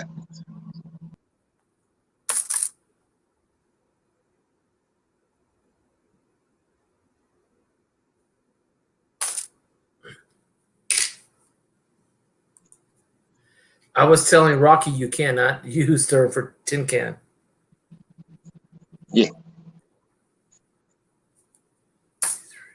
And then I think that getting a bulk order of cotton gloves or the cloth gloves, very, very smart idea because if you get a big old box, it comes down to like under $1 per pair. Hobby Lobby charges $6 a pair. And I think getting some of the generic old trustees in bulk if we can, or something along the market of an old trustee, because a lot of the collectors don't have a very good and or loop at all, as you know as well. So finding one that works for the community or one we can get on sale for a whole bunch of money off, not something bad to start looking into because there's options.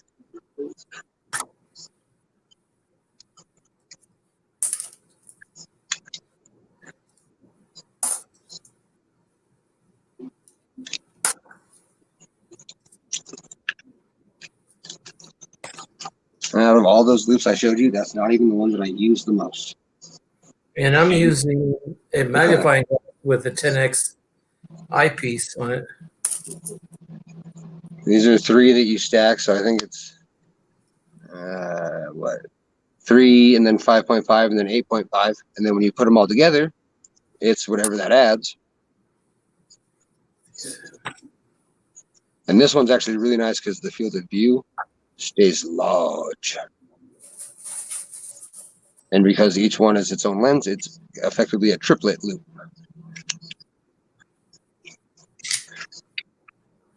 And this one is a 16 times. Oh no, this is a 10 times. And then this is a 60 times. I want to say this is a 16. People are telling me sorting weeds can give a headache. Yeah, I've been at this for 5 hours now. But I don't mind. It's fun.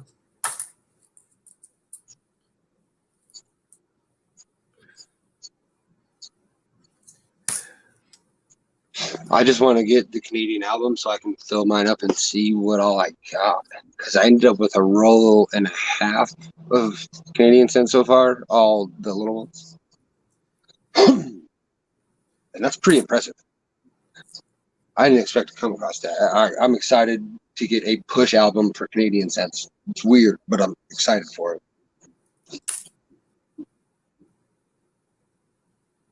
It's like when you collect all your rosies and then you get a rosy album and see if you can fill it all in one sitting. It's pretty fun to do. Ooh, there's no key dates for Roosevelts. As long as you have some junk silver accumulated and save up your clads for like a couple months if you get change, you can almost fill an album just off of that alone. I'm almost going to hit up my wife saying, well, I was going to tell her, I said, I need to start saving all what I find. And she goes, why? You can sell it. I said, yeah, but it takes money to sell it too. Yep. I think because of one of the 3 or 4 posts that was allowed to be in CoinOp Facebook page, I think I made like 6 sales on that Mustcam microscope out of that one post. And it was all because somebody who disagreed with the post was like, side note, those are amazing effing pictures. What do you use? So I put the link for the Mustcam and the whole, like, everybody started messaging me.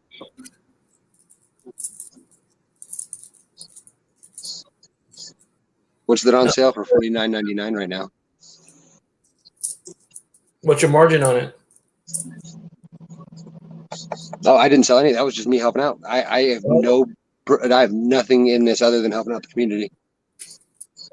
Because the easiest way to make my coins worth more money is to make more people want my coins. I tell you, there's no marketing and trust value. Just reputation. Well, I mean that was Ken's whole strategy. That was literally a line I stole from Ken Peavy. The quickest way to make what you have worth more money is to make more people want what you have. Because they're not going to make any more of them. They're done. That year's gone. There's never going to be more accumulated. The only way to make it more valuable is to make them more scarce. And the only way to do that is to make more people have one.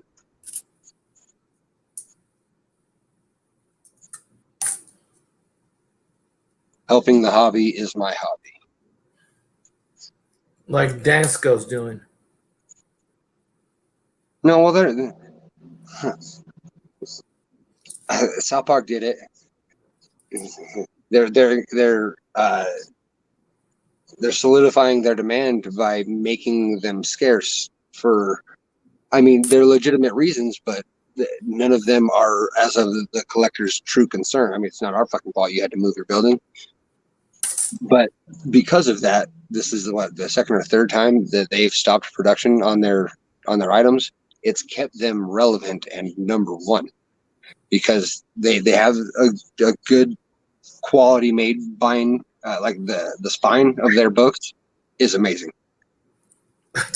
I just saw a penny that looked like I almost choked on it. It looked Don't put it in your mouth. No, it looked. I choked on my own words because I couldn't get it out. I said, "Hot damn, a 43 copper penny." It actually was a 42 with a little bit of dirt you couldn't see in front of it, but it made it look like 43. That would have been something.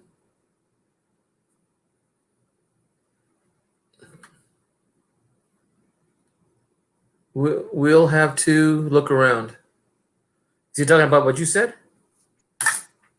No, I think he's talking to John about the Canadian rolls. Oh, okay. If my assertion skills are on point.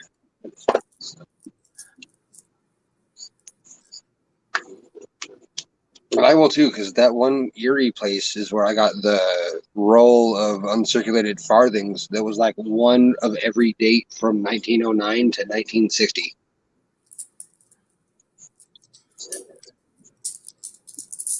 So if they have that, oh no, I'm sure they have other ones. They had large ones. He had rolls of large cents, Canadian large cents.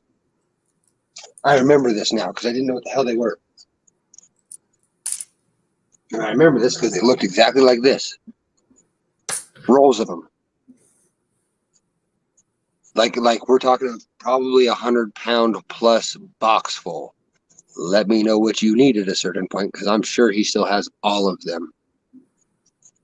And we're talking box full, at least a large work boot box.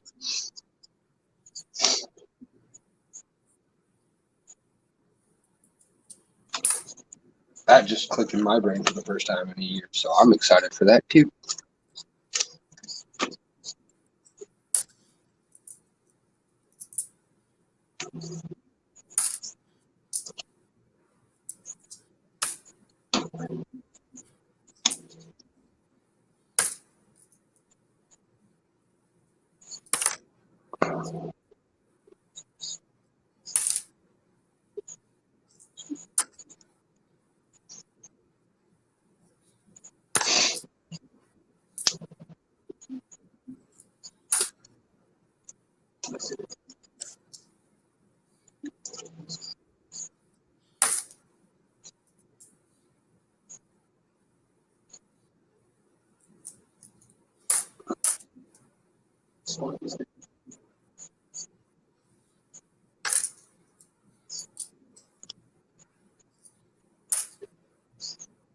You'll never be eagle standing on a cactus eating a snake. Cool. That's a nice one. What Yeah, year it's is the one it? we couldn't. It's the one we couldn't figure out everything about. 1861. Nice. It's one real. Yes, sir.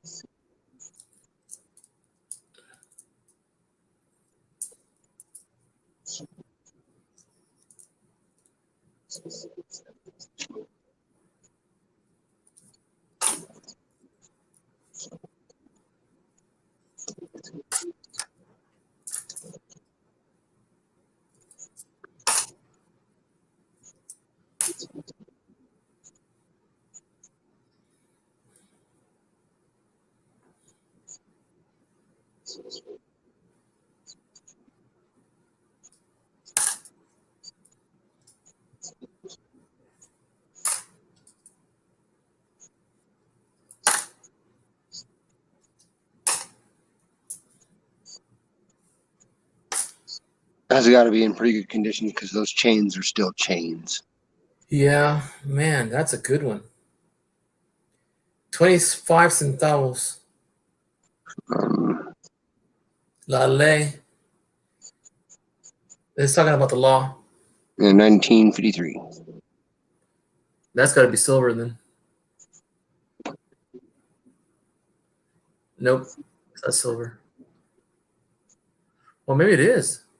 It's the color of silver, at least. Wow, that's nice. I haven't seen that one in a long time.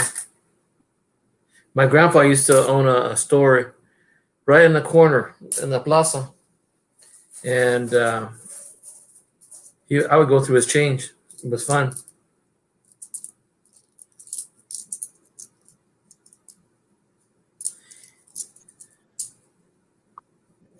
We go to work with him when we go visit him.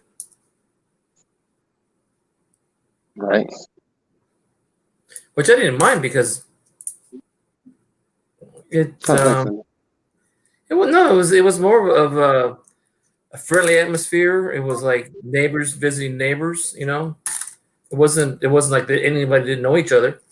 I mean, it was only a town of 2,000, or even that, not even that probably in those days.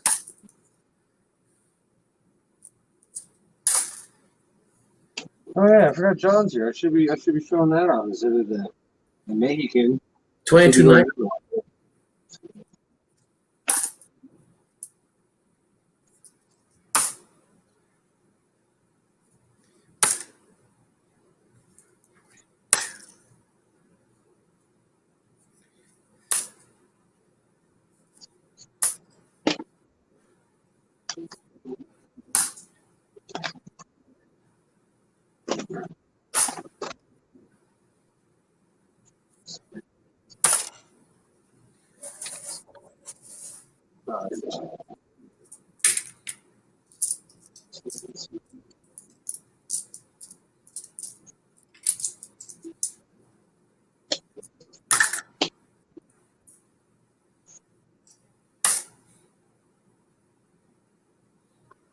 Not too dark.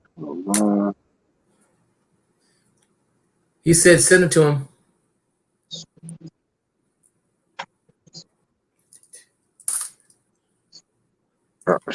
Those 6 people here at this time of night.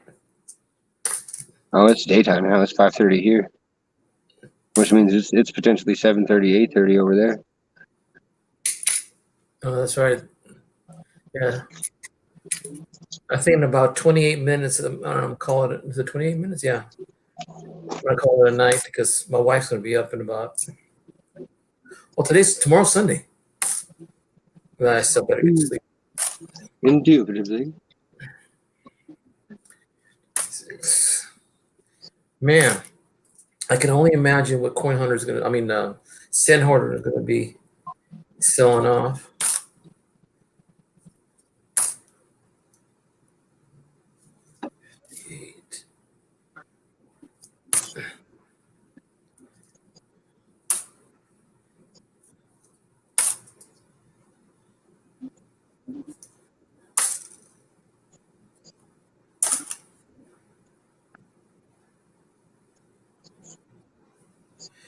Man, these 43s look like 45. I mean, the 45s look like 43s.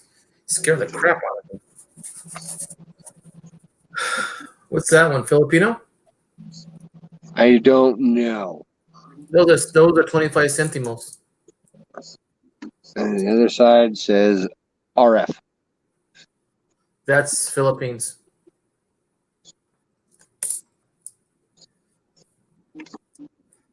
Oh, good morning, gorgeous.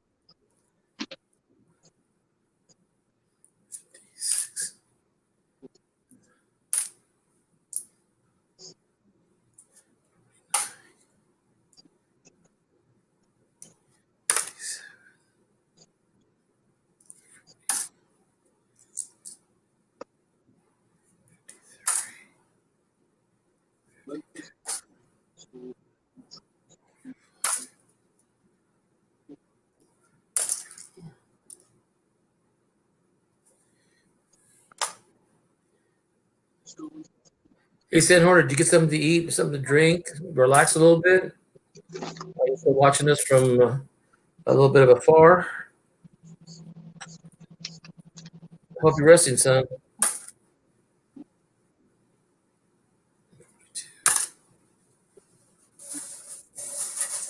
Hey, T, how you doing?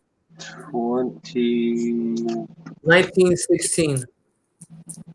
Oh, was it in 1916? Yep. No, it was 1918. Oh, sorry, 1918.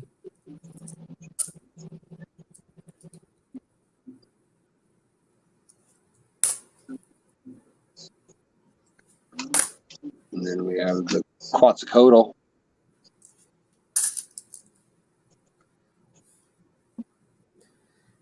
How we doing, T?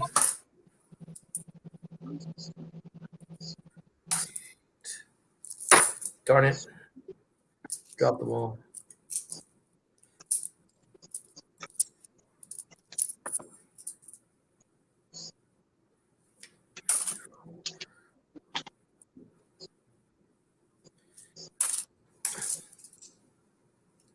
Oh, that says 1888 under there. What is that? 5 centavos. Wow, it's dark. It's been shot or something. This one actually has been shot. It's got a pretty aggressive dent to it. Oh.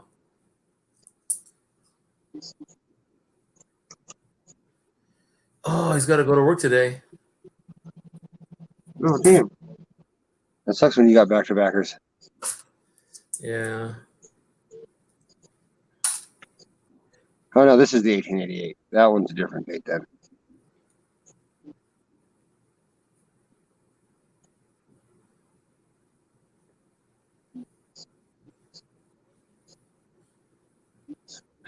And it's not a Chinese dragon. That's actually Quetzalcoatl, which is I want to say god led. Well, am I right with this saying that? Or was he a god? Quetzalcoatl. Yeah, was Quetzalcoatl a god? I don't know. Oh, look Let at- me see the coin again. Oh, I know it is.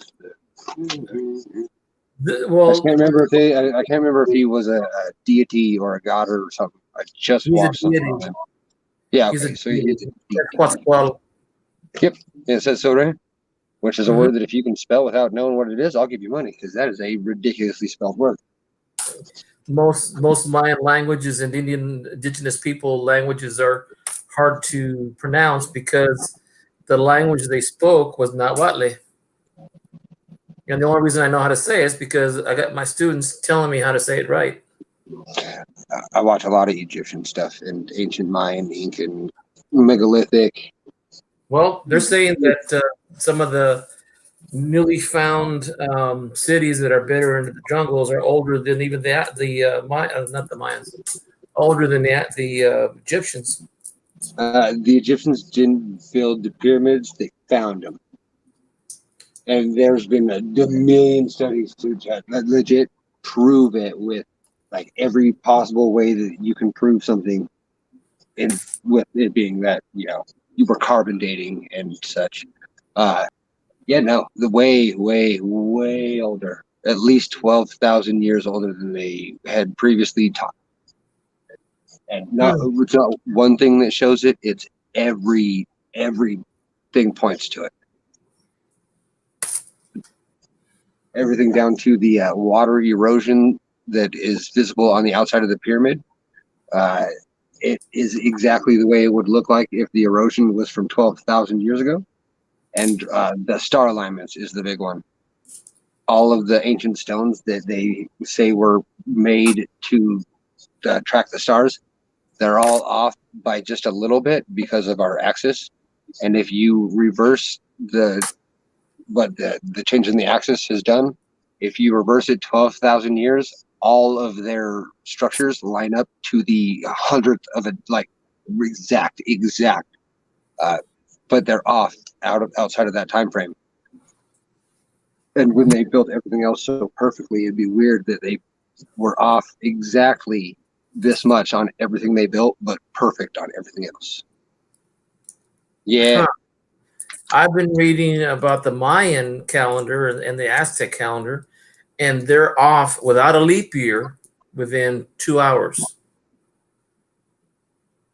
Well, yeah, that's without the leap year, and that. No. The leap year is not figured in. Well, yeah, because they didn't. And then Obama changed the leap year when he was in term too. He changed the time frame. Or something about it changed when he was in term. I gotta do research before I make that a true statement or not. But I'm pretty sure. That doesn't sound well. Anyway, I don't know what changed, but either way. Well, no, I mean this have been studies. Actually, the last time I read something on there was just during the last 3 years during this administration, and I don't think they changed anything that I know of. I mean, they've been consistent. MIT did a study on the precise hour, minute, second, nanosecond. I mean, I don't know how small they can get it to, but I've read from MIT studies that they've done the Mayan and the Aztec calendar, and they're a little different. And I don't know because the religion they believed in or the astronomy calculations did, but they're both of them within 2 hours, as accurate as possible without a computer. The without a computer is, well, yeah, I guess they didn't in there, but I believe that the rocks that were moved back in the day, we can't move today, like we physically can't. Well, that's true too. I remember hearing that too. And I'm in anthropology. Yeah, so I'm positive that I agree with the turds who say that the megalithic period, the society then was way smarter than they say. Well, Scientific America just discovered a couple of new cities with using satellite imagery, where they're finding these places, and this happened 5 years ago, and they're somewhat speculating the timeline to build these cities and the connection between all the rest of the cities in the area, and they're having a hard time figuring it out because it doesn't jive with current Academia.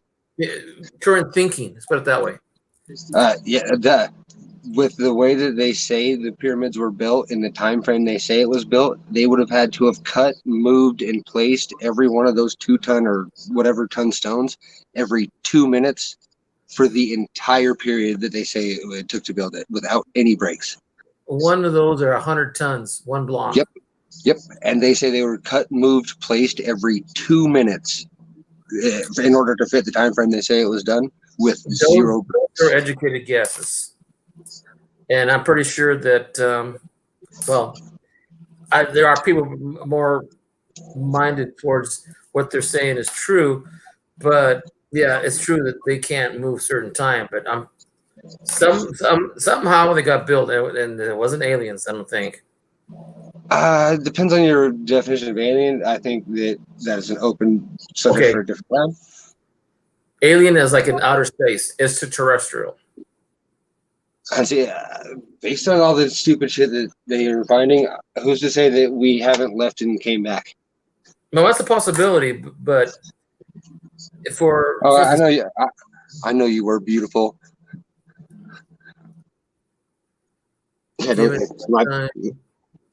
Notice it went off a stern rant with just the mention. I'm very passionate. All right. Yeah, but I'll give you a thought to think of. I'm gonna research it myself, like I normally do for like the flat Earth. Follow the channel Mystery History. I'm not telling you to follow it blindly. Just make it on your subscribe list. I don't follow any channel blindly. Mystery History is by far the best and coolest thing I have seen in a very long time for like true history. And he says it all openly. He doesn't tell you to blindly follow any of it. He talks about it unless you make your decisions. He's like one of the coolest dudes ever. He reminds me of Rich, but about history and not points. I wonder if Sandhorter went back to bed, or we started to go to bed. Ooh, and if you're interested about new crazy weird stuff that's happening, the channel called That Is Impossible is just a dude who sits and gets a bunch of stuff sent to him, and he sifts through and plays just the weird new anomalies that have been showing up with the weather and animals and like the new sightings that people say they have. And some of the stuff that ends up on that one, those compilations are absolutely crazy, just insane crazy. Actually, the channel I've been, I watch a channel on YouTube that's in Spanish. It's with the University Autonomous of Mexico, and I follow their archaeological society and also their engineering, and they're trying to put things together that. That's their passion, because they're finding buildings in Mexico City to this day that they don't understand how they Oh, there you go. So, T, you got no idea. You can continue talking about it. I didn't mean to interrupt. What are you watching? What I watch all day is shit on ancient pre-civilizations like Egyptians and before them to figure out who actually built all the shit that they said the Egyptians and Incans and Mayans built. This dude just goes around and does his own research and has personally disproven I don't even know how many of the things that I was taught personally. But he did like dinosaur findings, tools, bones, footprints, all of it.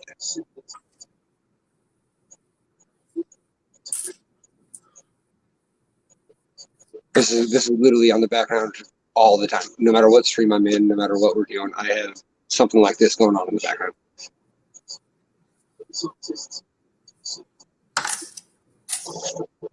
I'm surprised it went to dinosaurs right when I fucking moved my phone though. Well, Because it's normally on. I don't know how the timeline for me, I can't see it because some people, according to the Bible, says that we've only been around 7,000 years. And To me, that's impossible. Just because of the timeline that I know of and how species develop. And have you ever heard of the King's List? Yes. So okay, that's all I need to say then. So I understand why you don't believe in the Bible's timeline because you've Here's seen why. the King's List. Okay, in Job, in Genesis, people said that the Bible proves exactly that the earth is flat. But I found references in Job, Genesis, that when God stood above the circle of the earth, that tells you that the Bible supports the idea of circle and the flat earth is not. When they say other parts of the Bible says that the earth is flat because of these reasons. Well, I found just two references where it showed that God stood above the earth and so it stood above the circle. And that's Job. I wish that a lot of the heavily religious folks had your mentality and quit demolishing, ruining, hiding, and burying true shit in order to keep that fact where it is. Hey, Stern, do you know that when I went to high school and private school, I went to Catholic school for 12 years. Yeah. Yes, we were pounded religiously on religion. But one of the things they taught us also is to believe in science. And the church, even in the Dark Ages, were investigating scientifically a lot of the known, and even to this day, when you say something happened, hold still, I can hardly see it. English, okay, there you go. Bert's Latin English dictionary. I learned Latin when I was in 3rd grade, and I had to learn all the conjugation for that too. But no, yes, I've been indoctrinated by Catholicism. But one of the things it didn't teach me was to not doubt, but investigate the truth. And when they tell me that the Bible that supports the flat Earth, and if I told someone that I found references to the Bible saying that the Earth was not flat because God stood above the Earth, a circle of the Earth, and that's a quote from the Bible in Genesis. So I don't know how many people would accept that. You know what I found super weird that I just found out? What's that? Did you know that there is a constant dark side of the moon that never rotates? So there's one spot of the moon that we never see. Why doesn't it turn like we do? It doesn't, okay, I know this one. It doesn't show itself as view. It is because it rotates at a different speed than the Earth does. And as we turn with the world, the moon is not in the same position when it goes, let's say, with that logic, one part of the country would be able to see at least one side of the moon always. We would be able to see every side as it turned. Well, then it's Right? like this. Okay, it's just like this. When you look at the stars, if I'm looking in Canada, the stars of the North Star, does the person at the tip of South America see the North Star? I mean, I doubt it. But Why is it that no part of the country can see this backside of the moon? It never becomes visible. That person is the same thing as your position to your area, to the point of where you can't see the moon at a certain distance. I mean, at a certain position. But if Because the moon rotated, even if it was a different speed, at some point, one part of the world would be able to see at least every inch of that moon as it turned. At some point, one thing would line up. I'm pretty sure. No, because the speed of the moon does not match the speed of the Earth. So if the moon spins, that means every side of the moon will be visible at one point in time, correct? No. What? Not because the speed of the moon is different than the speed of the Earth, and then the rotation around the sun itself, it causes a different in timing. To me, that would make it even more weird that the moon doesn't turn to where we can see the back of it. Can you see your back now? But if it was spinning in circles in front of me, I would be. If it was spinning in circles in front of me, yes, I would be able to. The only way you'll be able to see that is when you see a mirror. I'm not trying to look at my own ass. I would be looking at the ass of somebody in front of me who is spinning around at a different speed.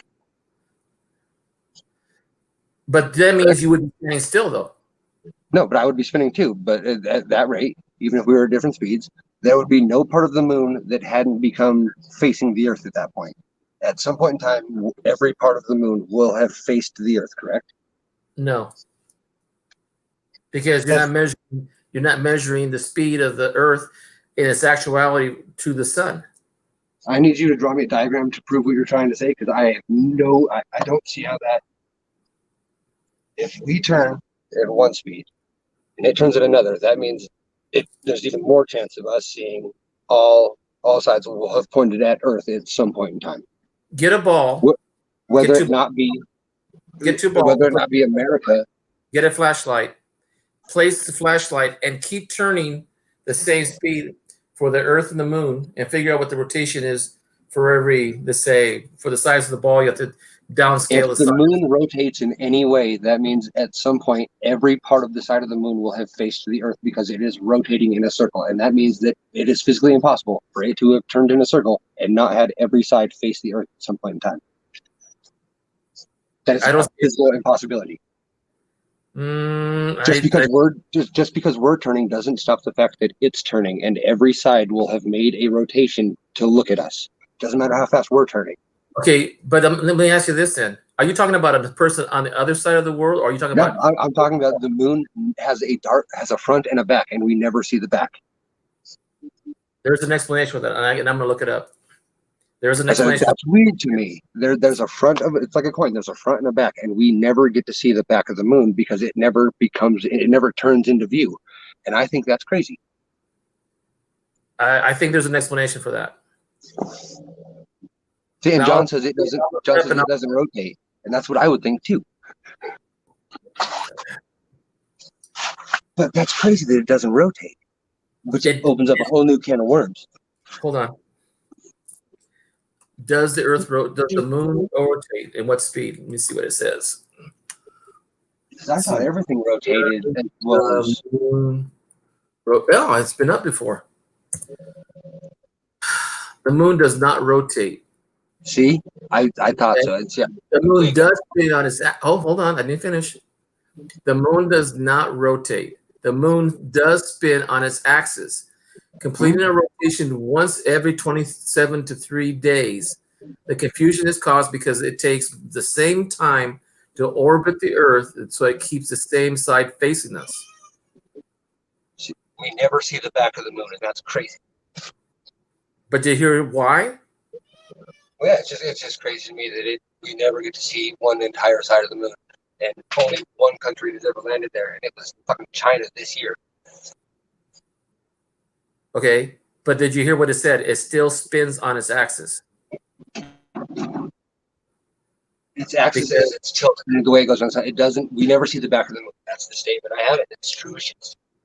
Yeah, but you're saying that. Were you saying before? Maybe I misunderstood. What I had said before is we don't see the back of the moon, and I think that's crazy. Is how this started. But you see how it functions, though? I don't. Moon does not rotate, and this is from Wikipedia. I mean, I don't know if You can read the sentence over and over after I get it. okay.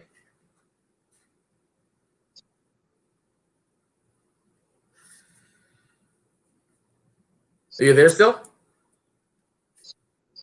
Okay. 58.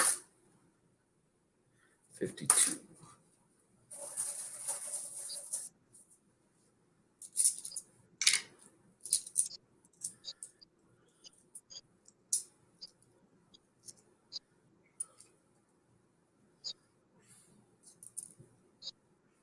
$19.40. 1945. 1945.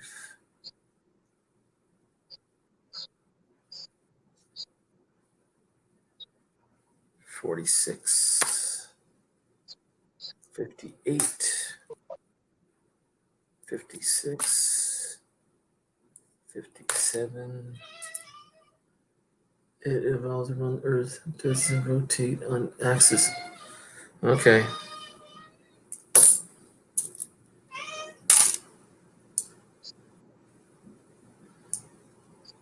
Okay, 4-minute call. I said 4 hours, and I gotta get to sleep pretty soon. 44. 1946. 55. 40.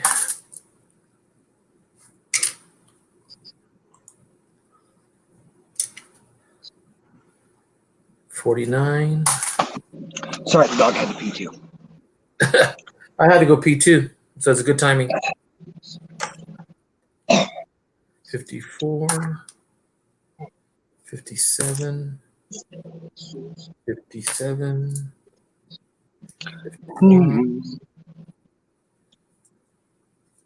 41. I still got 4 pounds of pennies to go through. Shit. That's a lot. Now, what you do need to research, though, because I think it's the coolest thing I've found out recently, is I don't know what civilization has it, but there's one that has detailed like maps of the planets in our solar system all the way out to Pluto. But it has another one where the asteroid belt was in between Mars and Jupiter. That whatever studies they had or whatever chart they were showing from whoever did it back in the day shows that it moves a little further out and then explodes. And like that is the asteroid belt. It is a planet that blew up and is now in orbit in that spot. And that makes so much sense to my brain. It was ridiculous. Tin can. Balls.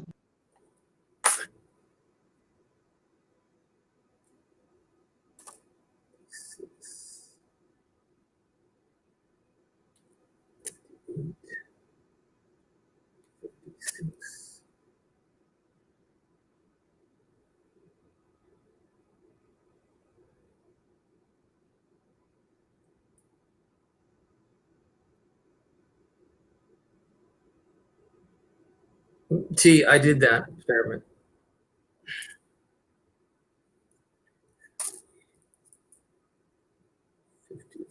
Are you here yet, there, Stern? Nope. 52. Ooh. What year is this? Wow, 1926. Philadelphia. Wow.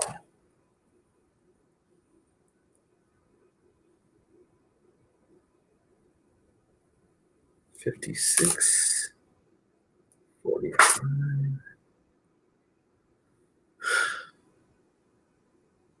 9 people. Awesome. 56. 44.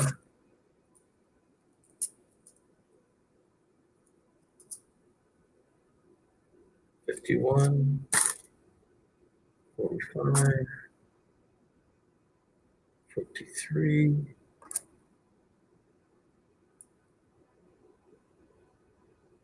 46.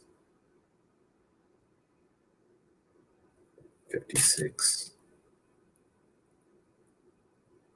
57.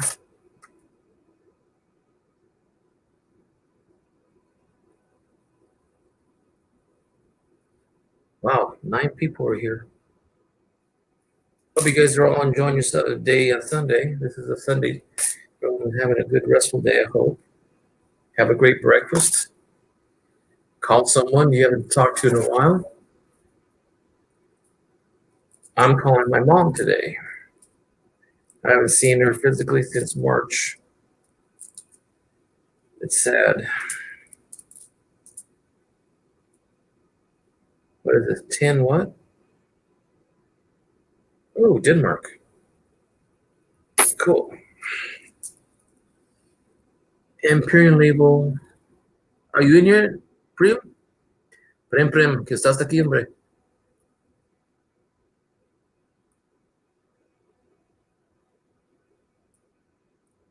Well, T, if you don't have to see him, call him.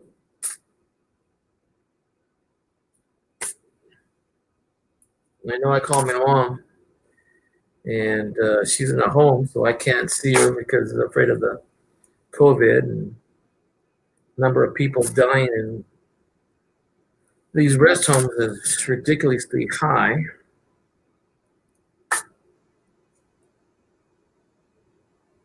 Maybe 5 or 6 years. Wow. 58. Give them a call. Surprise them. I guess turn left. 53, or we couldn't get started back again. 57. Well, it's been 4 hours I've been online. And then I spent another 2 hours before on another channel. So this makes 7 hours today. We'll give a chance for Stern to get back, and if not, it's Mimi's times.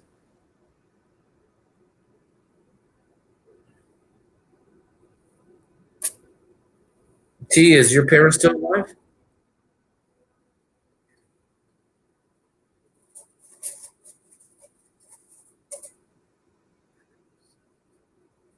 Wow. I'm in the West. Before my dad passed away at 93, I saw him every day for 12 years. What I wouldn't give to see him one more day. He's gone now. 2 years. Let's see. June, July, August, September, August. 2 years and 3 months.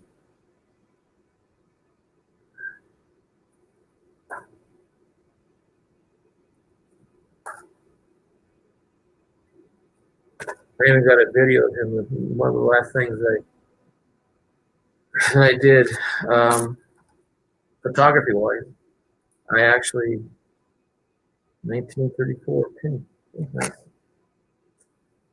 I photographed him in video, and he was singing in front of his porch, singing at 92. I don't know what song it was. It wasn't distinguishable, but he caught me filming him. And he asked me, "Hey, don't do that." I thought I did.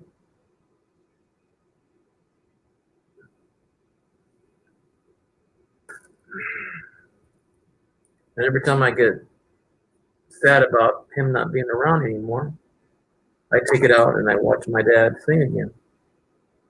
Because I knew he wanted to be home and not in a rest home.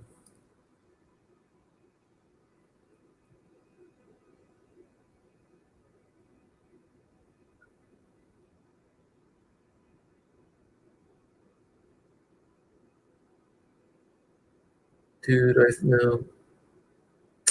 thought I'm moving out of a tiny town that I grew up in would be a good thing until I realized how long ago without seeing my family. Well, I almost moved out of town. My wife didn't want to move with me, and I had a job offer and I didn't take it because she didn't want to move out of town. So I'm glad I didn't take that move, because then I wouldn't have had the opportunity to move out. Make a long story short, both my in-laws were very sick, and we took care of them as best we could. And I hardly saw my wife on a weekly basis. And when both my parents were gone, I mean, when both her parents were gone and my dad passed away, our first Friday after the funeral, we didn't know what to do. Super. Are you back?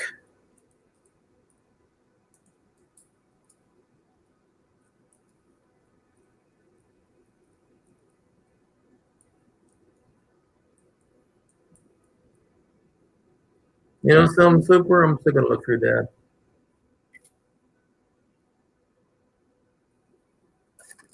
If you just give me a little, I mean, I find a lot of information on a lot of people.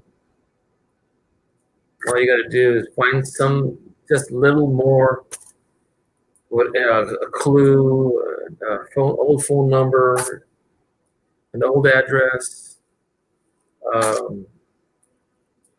Yeah, I bet you I'll be able to find it.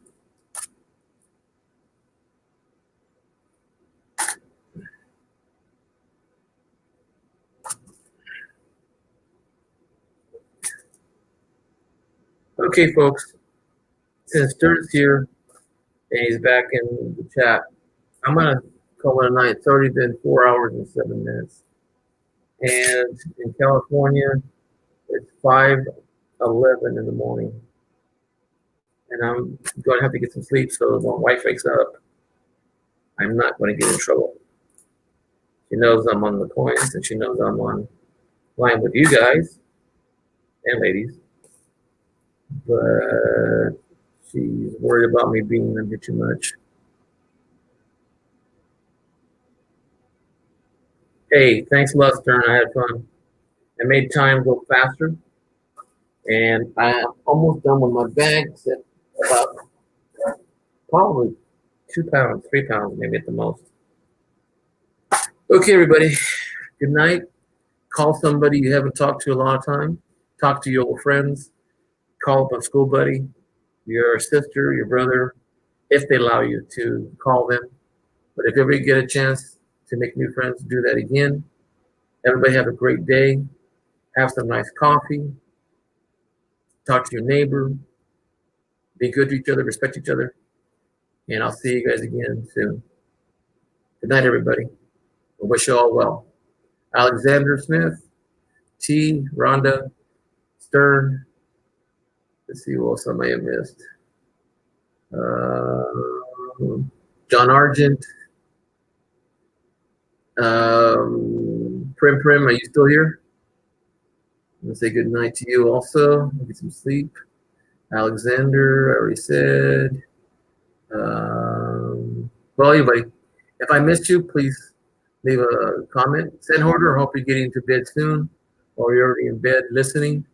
I'm still amazed at what I'm looking at.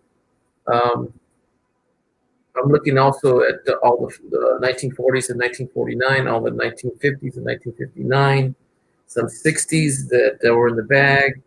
I'm still finding foreign coins. I was advised that the aluminum would cause some harm to the 73S penny, so I took them out, and I'm going to place them in 2x2s, or maybe if I have another tube, I'll look for it, and I'll put them in there.